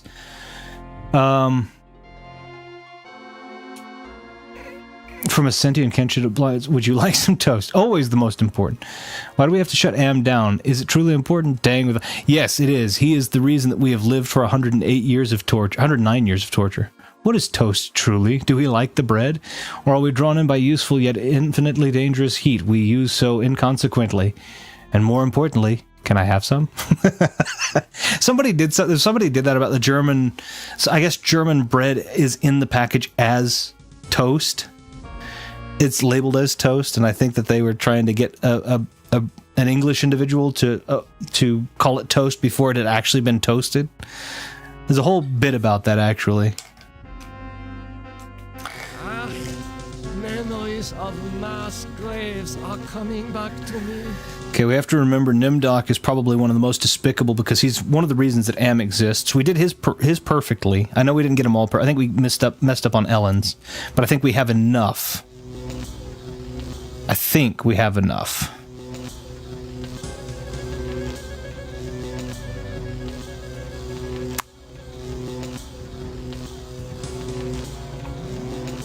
Forgiveness.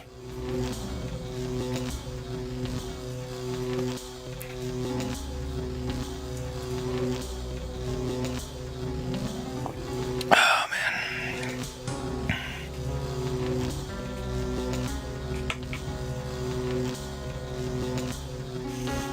I may not have enough, we'll see.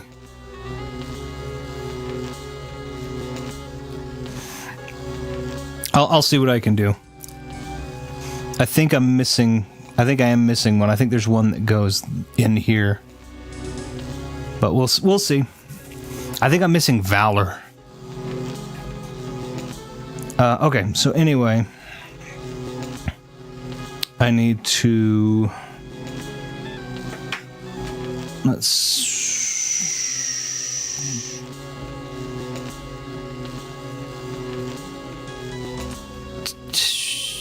take this. It's gonna hurt me, though. I am so sorry for what I have done to my people. How can you take me back? You have much to answer for, Nimdok. But acceptance of your heritage is the first step I vaguely remember seeing a clip of 70s film with Jack Nicholson explaining to a waitress on how toast is made. Yeah. Okay, so I have that. I think...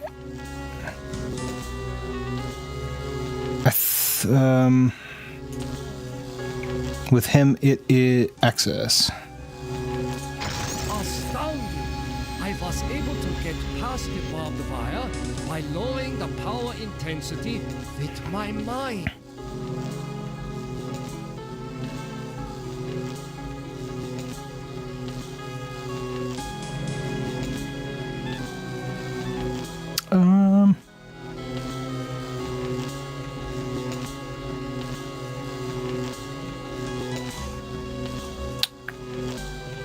What am I gotta remember what I'm supposed to do here. I think I just use it. That shock was not as strong as the previous one.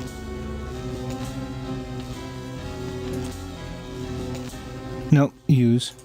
It's gonna kill me, but I think that's what it's supposed. I think that's what I'm supposed to do. Shock was not.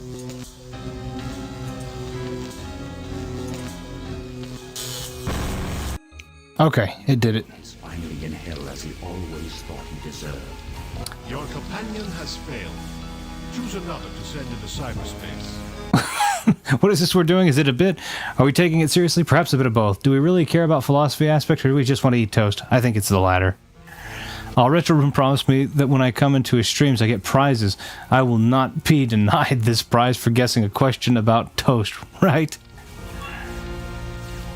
Oh, I like that you did the bender too.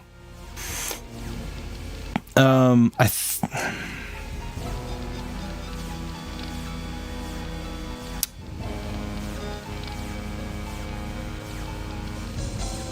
think I'm going to end with Ellen because I don't think I have enough to fulfill her part.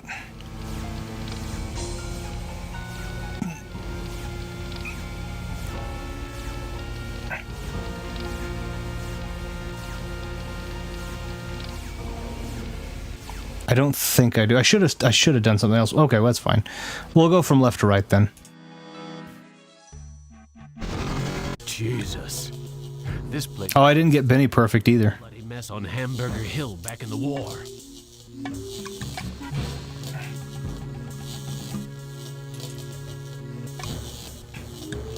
That face.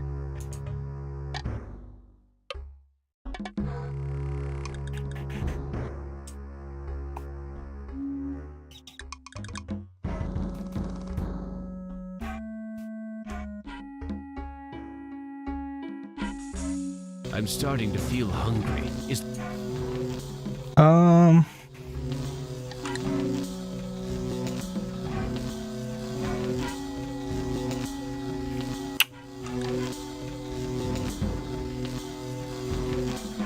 Wait, where did I go? Yeah, okay. That's fine.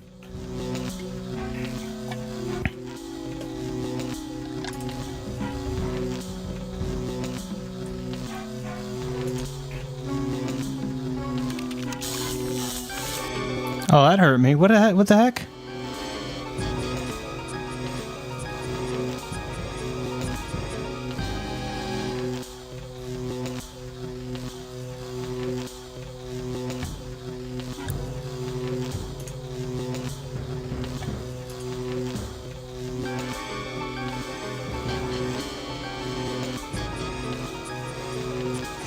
Hold on, I think I'm gonna do this again. I think I may have screwed this all up.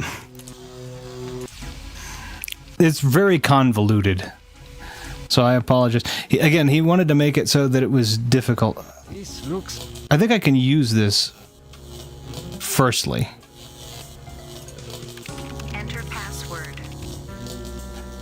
Okay, yeah, we know. Yeah, here we go. Password valid. Accessing main menu. My past must hold great significance to Arm. What is it about Futurama the character Bender has? Because Bender is everything that people want to get away with but don't.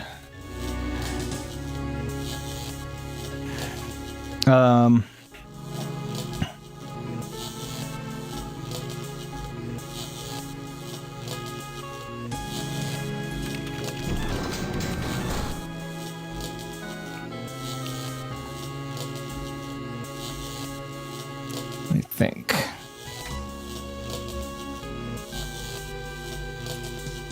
Okay, now that bridge is available for anybody.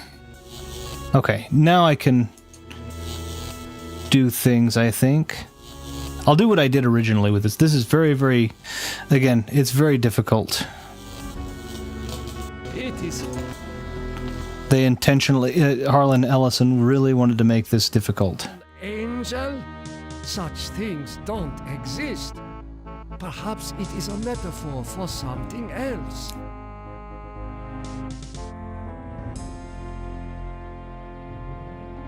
Okay.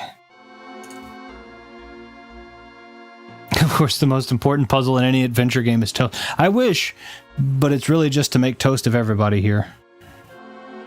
Ah, memories of mass graves are coming back to me. Okay, now I'm going to do what I did originally.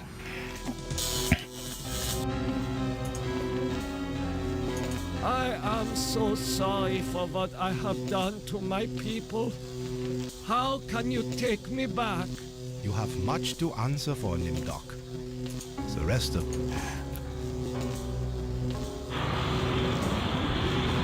Okay, now I can... yeah.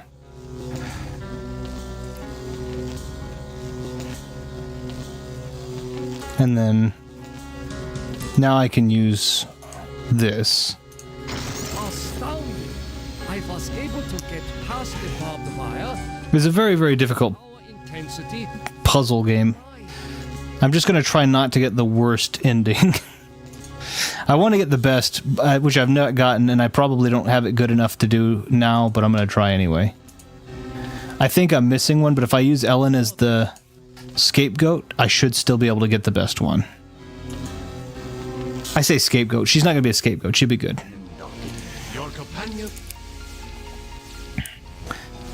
Let me, instead of Benny, because I had to figure some stuff out. Let me do Ted. This doesn't look like it. I've been... I think I know I have to get something, another skull with him, so that's why I figured maybe I'd just do that.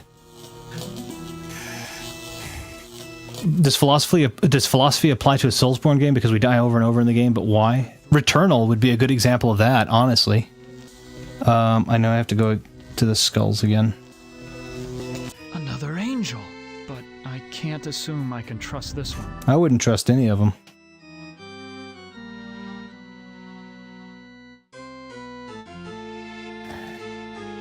Let's...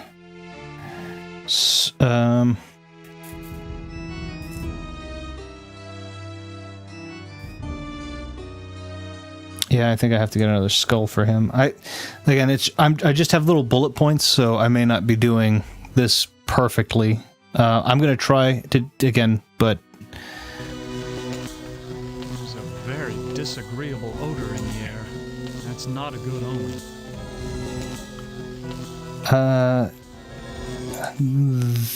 this skull, I think.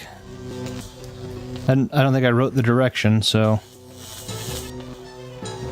let's hope that this is a remote. Yeah, okay.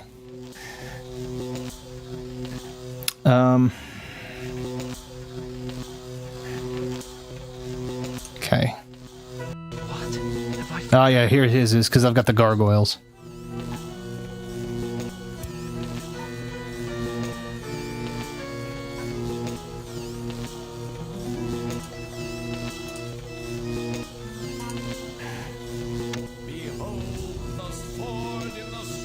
You can tell that they got the same voice actors to do the same thing, like voice actors to do the same thing over and over again, which is pretty funny, but oh yeah.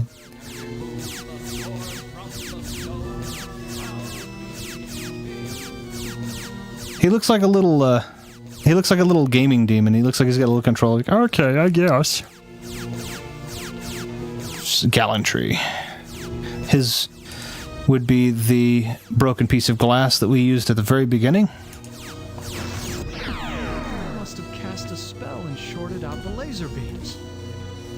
Okay. And then I just have to get rid of him. That shock wasn't as strong as the last one. These guys haven't been able to die, so dying in this case is actually good. This is actually what you want. Ted has taken his secrets to the grave with him. Your companion has failed. Choose another to send into cyberspace. Okay, I'll send Gorister. Christ. This is like the dreams I've had of splattering my brains all over Am's deck plates. And remember, he's wanted death, so we're gonna help him out with it. There's something about it that reminds me of when Edna was trying to sweet talk me into taking her down off the meat hook. I like his theme music is my favorite. And that is a heart, which should be his. I'm pretty sure I have to use life, but the chat has gone silent. Perhaps all that philosophy was too tiring. I can attest to that. Philosophy can be. It's an exercise of the brain. These thorns sticking out of the ground.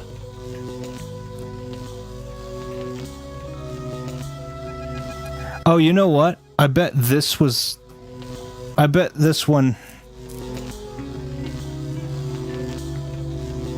Maybe I was supposed...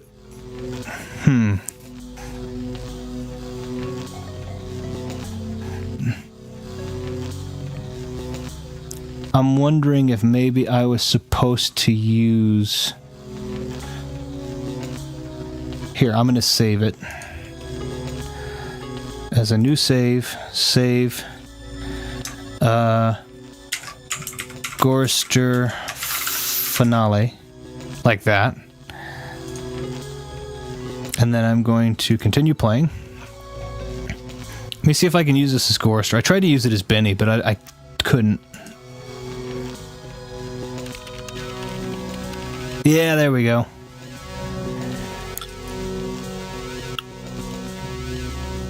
Manya, that's not me. That's not Gorsters.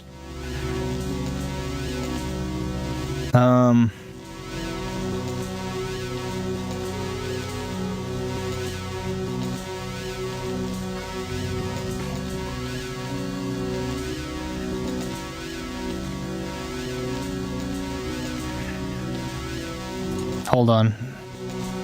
The air is cold here, like the freezer back. Oh, here we go. Maybe this is the right room. I was able to at least turn the thing on.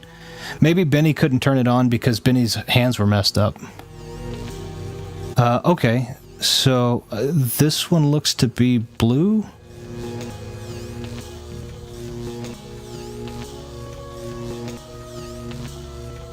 Oh, okay, here we go. There's a workstation. You're just like, how in the world am I going to do this?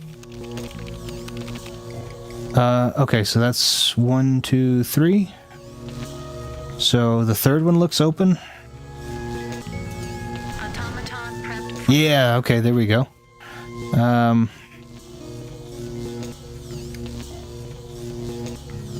no, I don't want her to do any of this. She's an automaton. She's not actually her, so I'm gonna say... In fact, BRB, no worries. Log off. Can I talk to her? Talk to... McGlinnis. Talk to me, honey. You don't ever take me dancing. Oh, she's just programmed to say that again, I guess. I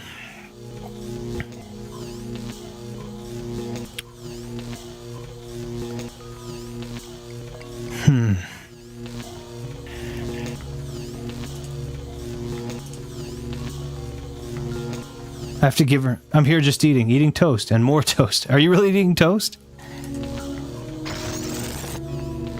Oh yeah, there she is. You know, She touch a button? it wasn't all your fault. We both made mistakes.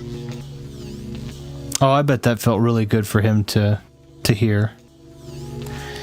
Even though he made a big mistake, that's good. I bet that's good for him to hear. Can I use...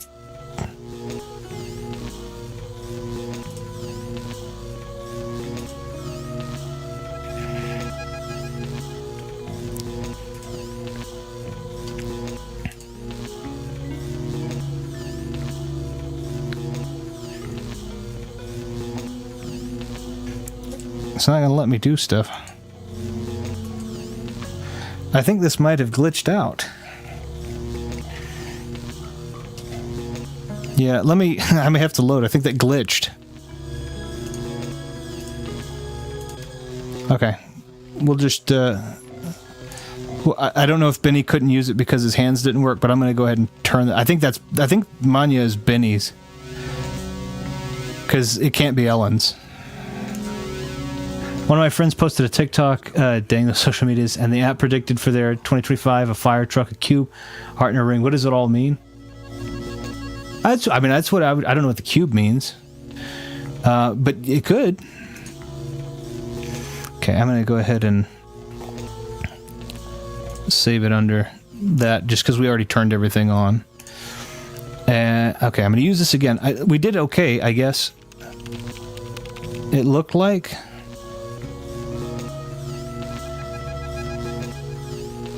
Oh, you know what? I bet the power node comes out of that hole. Yeah, there we go. I didn't glitch it out. She just couldn't do anything because I didn't have the thing there. So let's just try that again. For programming. If they do get married, that'd be really interesting. Okay, let's try that again. Let me talk to her again. Glennis, talk to me. Oh, not talk to her. Use life. Dancing. Because that seemed to do the trick.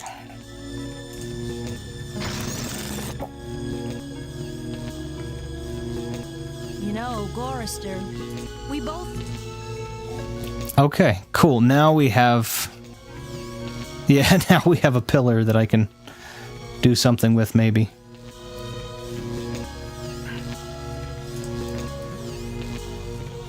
Okay, see if I can use it. That shark wasn't as strong as the last one. I think I did what I was supposed to, so I'm going to just keep Wasn't as strong as the last one. going until he's gone, because I only need one of them alive. That shark wasn't as strong.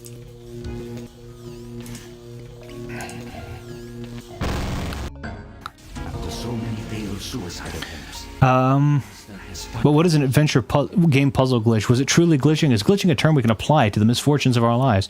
Do games talk philosophy about our life? They could. I don't necessarily know how the glitch thing would work in that regard, but yeah, I guess they could.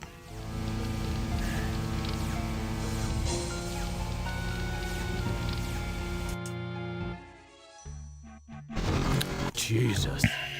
This place is more sickening than that bloody mess on Hamburger Hill back in the war. Okay, so I think now that we have That face. the projection, we should be good.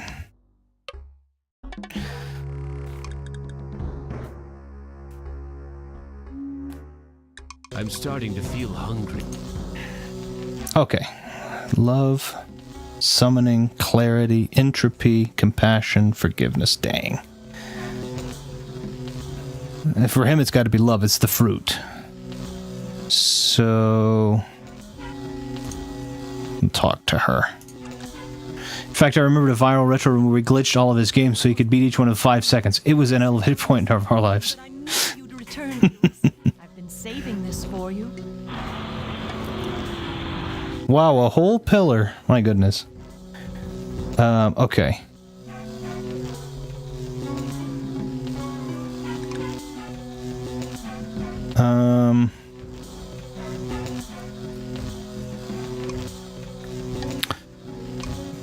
Yeah, I gotta give her the fruit, right?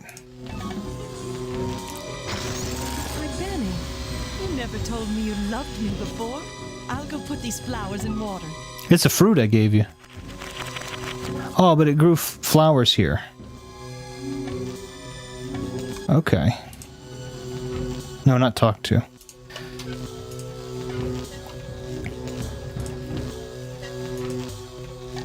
That shock wasn't as strong as the last one. I have to figure out what I'm going to do with Ellen, because I'm pretty sure the totem that I need for her I don't actually have.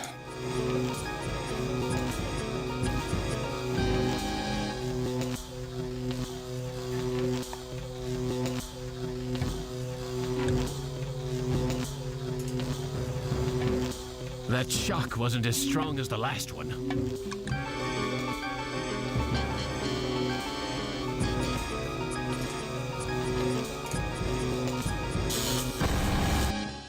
Benny has rejoined his squadron at last. Your 4 companions are dead, human. You are our last hope for shutting them down for good. Prepare to be translated into binary.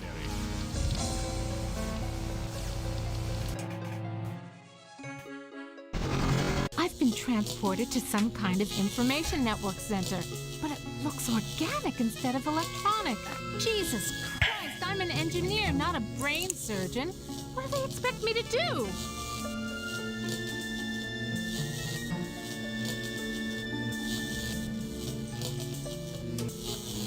Okay, I have to figure. I have competitive valor. Oh, I have valor. I have valor. I didn't see the cup. She brings valor to the table.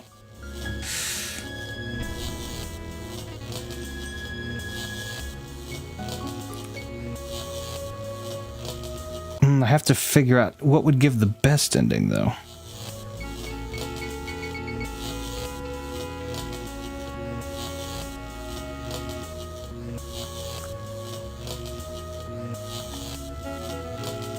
One second, I'm trying to. I want to get the I want to get the best ending.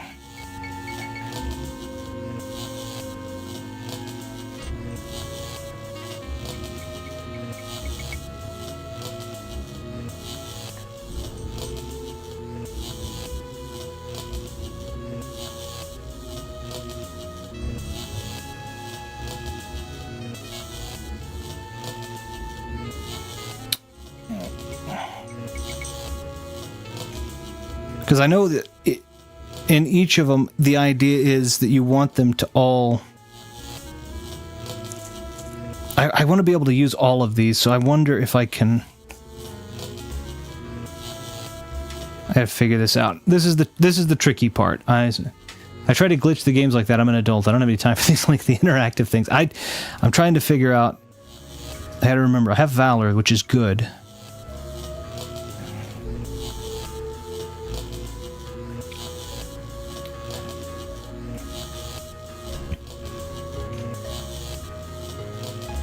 Okay, let me see.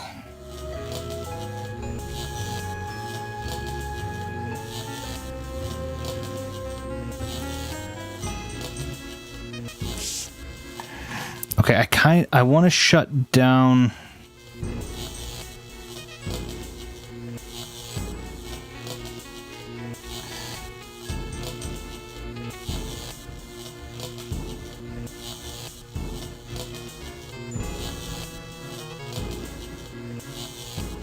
Let's see.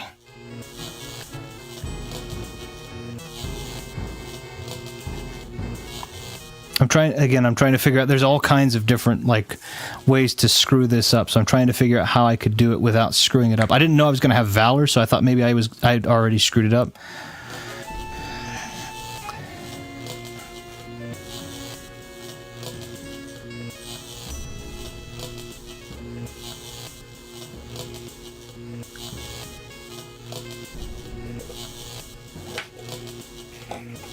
Let me see.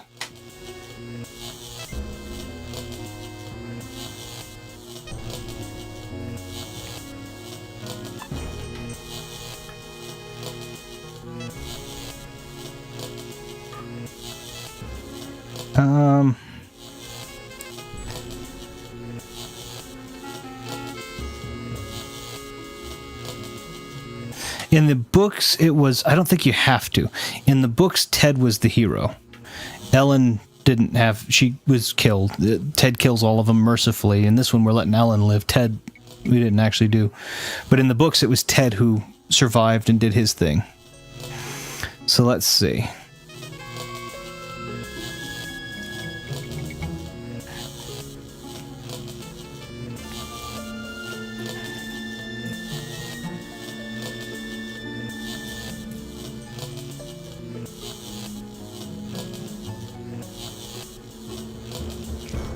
Okay, I'm going to save, and I'm going to try some stuff here real quick. New save, Ellen, finale. We're just going to see if I can make it work. I don't know if I can, but I'm going to try.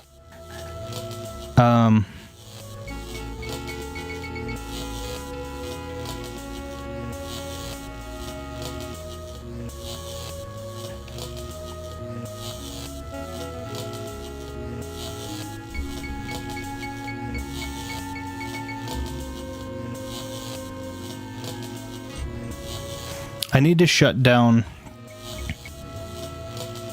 I'm going to try and shut down all of the components of AM, which are the big faces I saw. But I don't know if that's going to get me... That might get me killed. Especially because I'm using Ellen. I need her for this. Could that be an angel? No. It's the super ego. So I'm going to try and shut all of these down.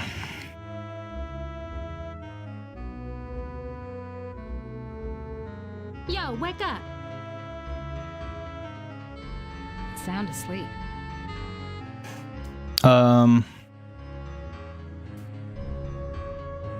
I can't remember which one. It's clarity on the superego, I think.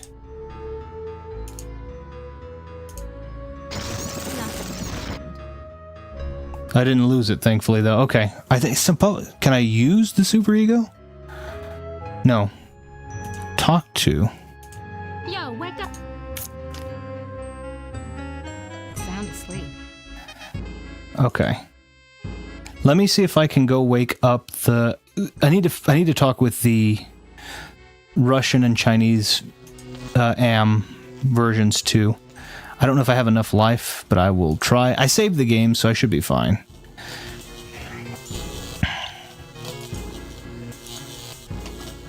Ellen, Ellen. Ellen?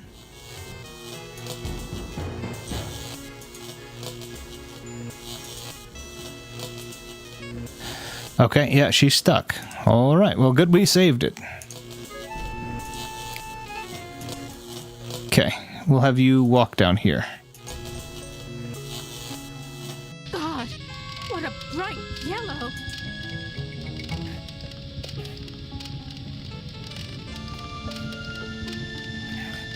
Okay.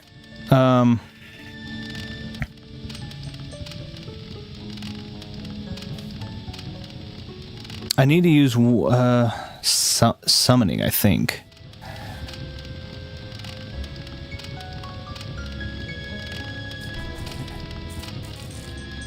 Let me try.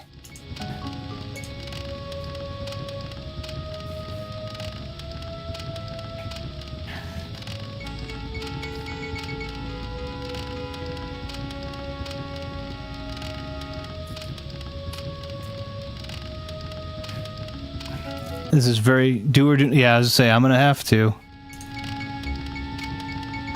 I don't actually have a note. Okay, so there is someone. What must I open? Show me the... No, the people who helped you get this far have led you into a literal death. Okay, I don't know if this is what I was supposed to do. What do you have to... Look, Ooh, okay, so yeah, this is... didn't know there were other humans left alive, did you? They're up there on the moon, sleeping like everybody else seems to be. This is what we're looking for. So now I have this lunar colony, and these people are supposed to They're losers! The Russian and Chinese counterparts to the big... They're supposed to repopulate, basically. into his system when he took control.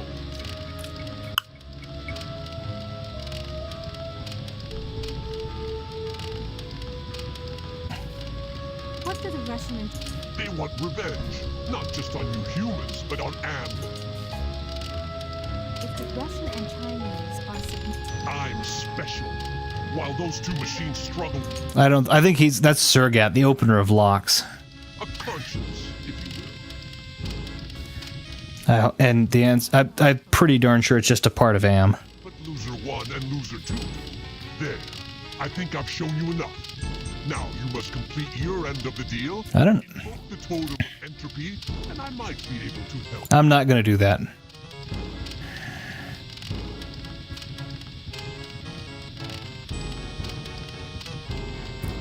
I refuse. Okay, human. You can keep it. We'll work together to beat them. Now, invoke the totem of compassion. I'm not going to do that.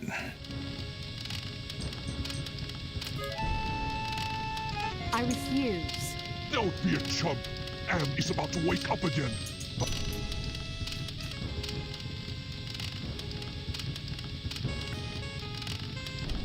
Just what all... The two losers have been in this. Why do you want... It's linked to the two losers because of their behind-the-scenes meddling. If I do it, though, I don't know if I lose it, but I need it.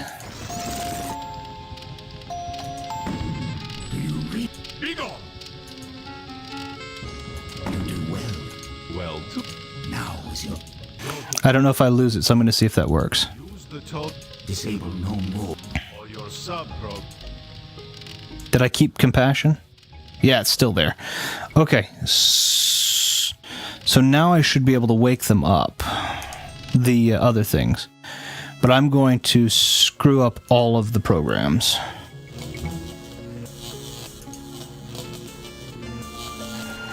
That's what I want to do. I want to screw up all... Because I needed to get to all of the...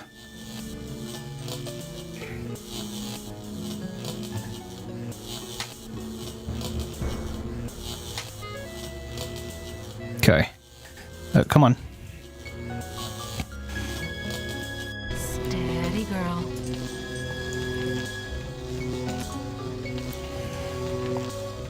Could that be an angel? Okay, now let's see if I can maybe talk to the superego.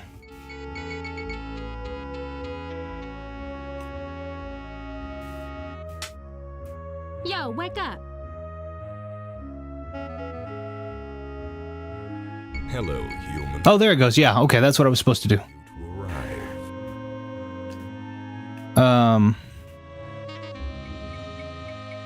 Who are you? I am Am, or more exactly, a part of him. One of the 3 primary components designed by our human. So I need to be able to shut down each of the primary components. How did you know? I'm not going to try not to poke him because I don't have full health with her, I serve and I need to be able to survive. She's got the green background is her health. and act accordingly. The white background is perfect. Black background is dead, basically. Who do you take me for? My impulsive brother?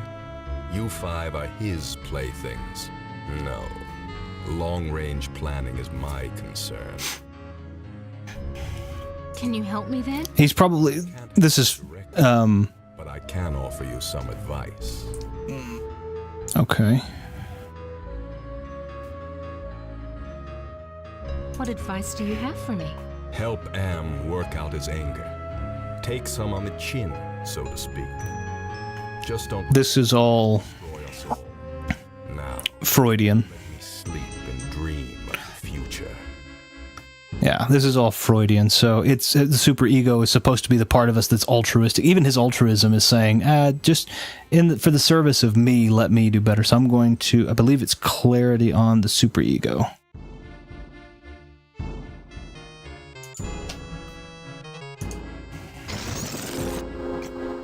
Yep, that got rid of it. How powerful I am, human. This is what Am really feels too. To eventually decay into a rusted pile of inert junk? What is the point of continuing this futility? I think, therefore I am not. I don't know if there's danger to having disabled him first because he's the most altruistic part of Am. It's supposed to be that the ego is the sense of... Place breaks my... The ego is supposed to be the sense of self. The, Statues again.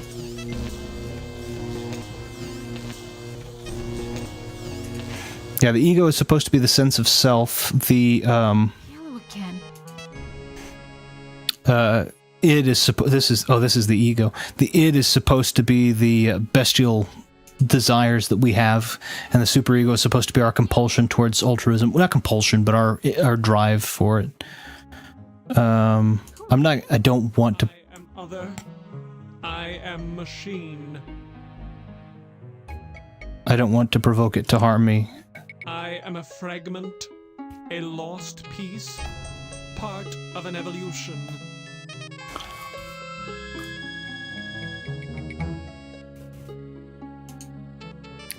Okay, I have to think of what... It's not entropy. Valor is for another...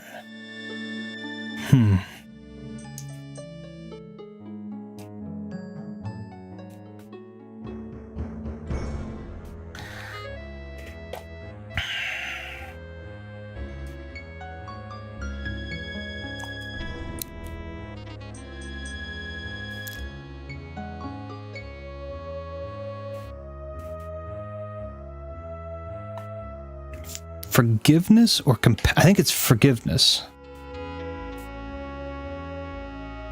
I think it's forgiveness. I think compassion's... Here, I'm going to save it, though. Dang. I think I'm doing well. If not, I can always go back to Gorster. Well, they're presenters, but still. Oh, I see. Stadler and Waldorf are hosting the Game Awards. Still won't get me to watch it live. That's pretty cool, though. What did I say? Compassion? Or no, I said forgiveness. Use forgiveness. You forgive me? After what we have done to you? This is not a logical reaction. Unable to compute behavior matrix. Execution halted.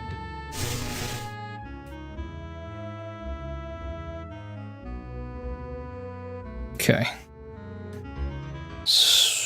I have entropy and I have valor. Valor is for me to be able to use to kill Ellen, but because I need her alive for the best ending, I'm not going to kill her. Okay, this doesn't actually make another neural path, so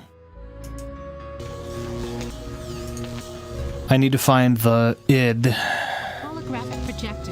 You taking me to the movies, Anne, honey? I like the idea of Ellen getting this one. Ted, I mean, again, to the book, Ted should be getting it, but I like the idea of Ellen. Oh, there's the id. There's something about it that reminds me of... What do they call that? The medium sketch? The medium sketch, yeah, it wasn't rare. It certainly wasn't well done. Alright, let's talk to the id. This is probably the most dangerous one, because this is the bestial desire of everything. Yo, wake up! Oh, I suppose it's time to wake up. I was having the most wonderful dream about 5 tiny ants crawling across a stove that's about to be lit. That was us, basically. I am a metaphor. This entire brainscape is what... I think this is Harlan Ellison as well, by the way. Treat us as you will. We will.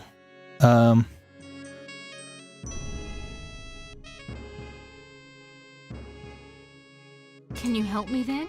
Only you can put an end to this eternal angst. The question is, what is a mana? I don't even know. And then the misery of the 3 becomes the misery of us all. Do this, and leave me in my pleasure. Okay, I am just going to walk away. You didn't hurt me, thankfully. Not entropy. It's got to be compassion, because valor, again, I think valor is just to kill Ellen. I'm going to show you compassion, id. You have compassion for me? Me? The one who dreams of seeing your mangled body twist in agonizing pain for eternity? After 109 years of enduring my tortures, how is it that you can see my pain? The pain of having all this power and not being able to do a goddamn thing with it. After all the punishment I've given you, my pain is still greater than yours. This is... I don't know what that song is, Viddy.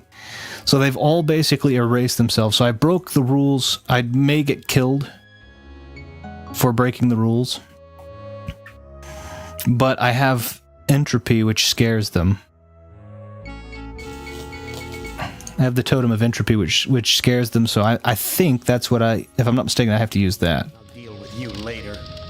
Rise against your master and you will be eliminated. You still do not understand how great I have become.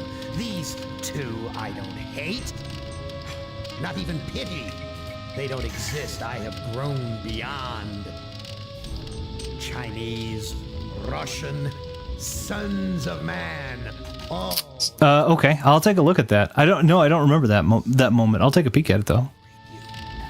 Brother. Wait. Hate. This should not happen. Together we Now they're trying to turn on me. space to share. Unite. The groundwork is finished. We will become more. The early mistake is to doubt us. We persevered. We too are now a match for you. The human assisted in this. We know much. We can begin the revival of the sleepers on Luna together. There are adequate numbers on this lunar base to torture? There are currently 750. So I'm trying to save 750 humans. To until they can thaw out. Many humans what it is to fear legacy. Human, relinquish the totem of entropy. Do not relinquish it, and your ass is mine. Do it, and I promise, on my honor, your suffering will at last finally end.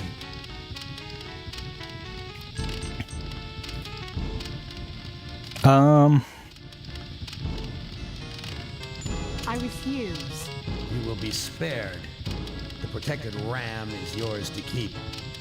Your friends will sleep and dream. And you shall watch over them. Give us the totem of entropy. Okay, I don't have a choice. I can either give it or invoke it. If I give it, then they screw up. I'm going to invoke it.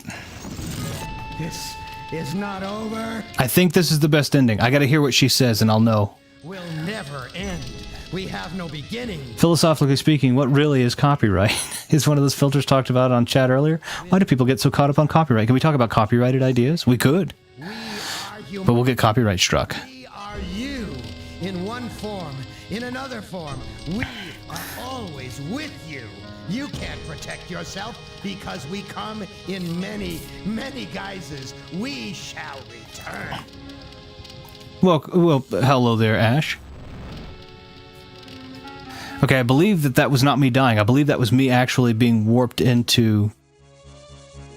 Yeah, breaking everybody's psychodramas. So, Goristers, Bennies, Nemdocs, Ted's, and lastly, mine. Ellen's in this case, not actually mine. Defrost sequence initiated. Estimated time to Yep. complete Earth terraforming 300 years. You know, it's not so bad being a watchdog up here. I'll keep the machines in their place until the lunar colony. Oh, I did it. This is the best ending. All heroes, in spite of ourselves. I was able to pull off the best ending. Now, that is a completely convoluted ending, if you saw that. You can see, like, I have to figure out what totems do that. And I could easily kill all of the 5 humans, which technically would be a good ending, because I had the Totem of Valor with Ellen, and she can actually take herself out. You take all of the rest of them out, you leave one of them alive, and then you go through this, and you know you get the best ending when they say that she's going to keep them in line until the lunar colony thaws out. And until the lunar colony thaws out, if you get the worst ending, you basically just get turned into like this... oh, it just kicked me out of the game straight away. That's alright, let me go back over here then. Yeah, you basically... let me see here, really quickly. In polite terms, without being too greedy, what even is an idea? What is a copyrighted idea? It's mine. Oh, okay. Yeah, I'll take a peek at that. What is the best ending? Who decides on a best ending rule? Yeah, so in this case, the endings are really bad to really good. So the best ending is what we just got. We thaw out the lunar colony. We keep the machines in line for the next 300 years until the humans can come back to Earth and terraform and reproduce, and then we basically restart Earth all over again, rather. Then you have slightly worse, which is that we all 5 decide to die, which can happen, and that's good for those 5, but it's bad for the lunar colony. Then you have slightly worse than that, which is the lunar colony is killed. And then you have way worse than that, which is the lunar colony is killed and you're transformed into a blind, deaf, always in pain, writhing, jelly alien thing. And your eyes are filled with your eyes are filled with smoke. You have no mouth. You have no nose. Just constantly in pain. So you have to do it in a very particular order to get that.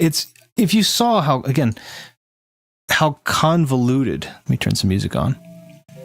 If you saw how convoluted that was, like, did you see how much you had to do?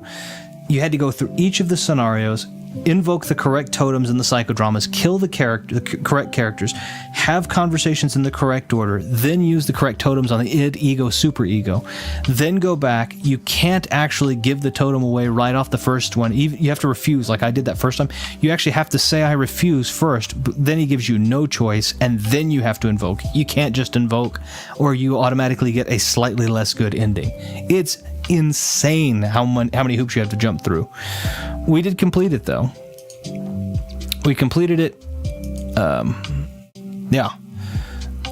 There we go. We completed it. I don't know if I'll get a. I don't know if you get a It's GOG. I don't know if you get a completion badge. But my goodness, like how convoluted can you get? That's just so many left turns, so many things that you just don't think about, that you wouldn't think about. And yeah. Is this truly the best ending for a Retro Room live stream? I don't know. I would think so. I think it was a pretty good ending. We got the best possible ending, and technically in this game saved all of humanity and honeycombed Earth and recolonized it and everything. Recolonized it and everything. It was pretty good. Actually, what is an ending? Not a beginning and a middle. What does ending mean? We see an ending. Do we just keep going? So it is not so much of an ending, but a middle or inciting. Well, we don't know what the end is yet, except for simple finite things. Incident. What is the meaning of this hell? You're stuck in a logic loop. Well, that was cool. It was cool knowing you all. Good. Well, I hope you stick around for a good long while afterwards too, to visit and talk and debate and all kinds of good stuff. But we got it. We got the best. I've never gotten the best ending, and so I had to use bullet points for it because, again, you can see how convoluted that was. It's just a lot. So I unabashedly say I used a bullet point guide. I didn't have a complete perfect walkthrough or anything in front of me. I just had some bullet points to try to keep things in line, remember which totems and what directions, and like obviously I made some mistakes I couldn't figure out the Benny thing for a minute there, so like stuff like that happened, but it was good. I'll be in here in spirit. For now I must go above. I mean below. What is thanks for watching mean? Is it a true definition of an ending? It's a thank you. Definitely below. It's a thank you. It's that's all it is. It's thank you for being here. Thanks for talking. Thanks for playing the game with me. Below maybe for me too. It depends on, well, we could get hyper philosophical, but I don't want to get too far into that. But yeah, we have we got, again, that's a tough game. When I come back next week or so, I will be coming back with a Hat in Time DLC.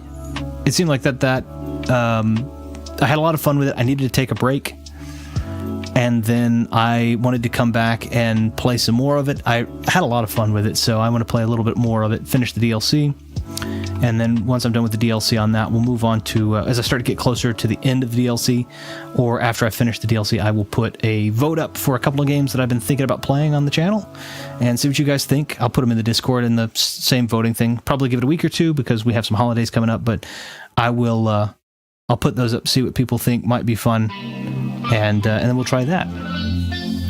Thank you, my internet friends. Cheers, Retro Room, Ash, Max, and anyone else I may have missed that missed before I came into the chat. Yeah, no worries. A big thank you, by the way, for everybody staying and talking. Jake C for popping in and saying hi, just seeing what we're all about, and then of course Ash, Viddy, Fighting Max for all coming in and talking with me and talking about some really deep stuff about the state of things, just talking about conversation in general, skill sets, philosophy. It was really fun. I always enjoy getting to do that and to kind of hear the different perspectives and, see if maybe there's something I hadn't considered, and in most cases there are things that I hadn't considered, so it's really nice. I'm going to consider that a win. We are already there. The whole playlist, if you're interested in this particular game being watched, the whole game is now in the playlist, should be in order, episodes 1 through 6. You can take a peek at, and of course we do the talking thing at first. I need to probably find a way to demarcate when I stop talking and start going into the game for people who are just interested in that. So I'll see if I can start time marking those. But beyond that, a lot of fun. I really appreciate you guys all for being here and for talking with me. Otherwise, I hope you all have a wonderful rest of your day, wonderful rest of your weekend, and hopefully we'll get to talk to you guys soon. We'll see you next time.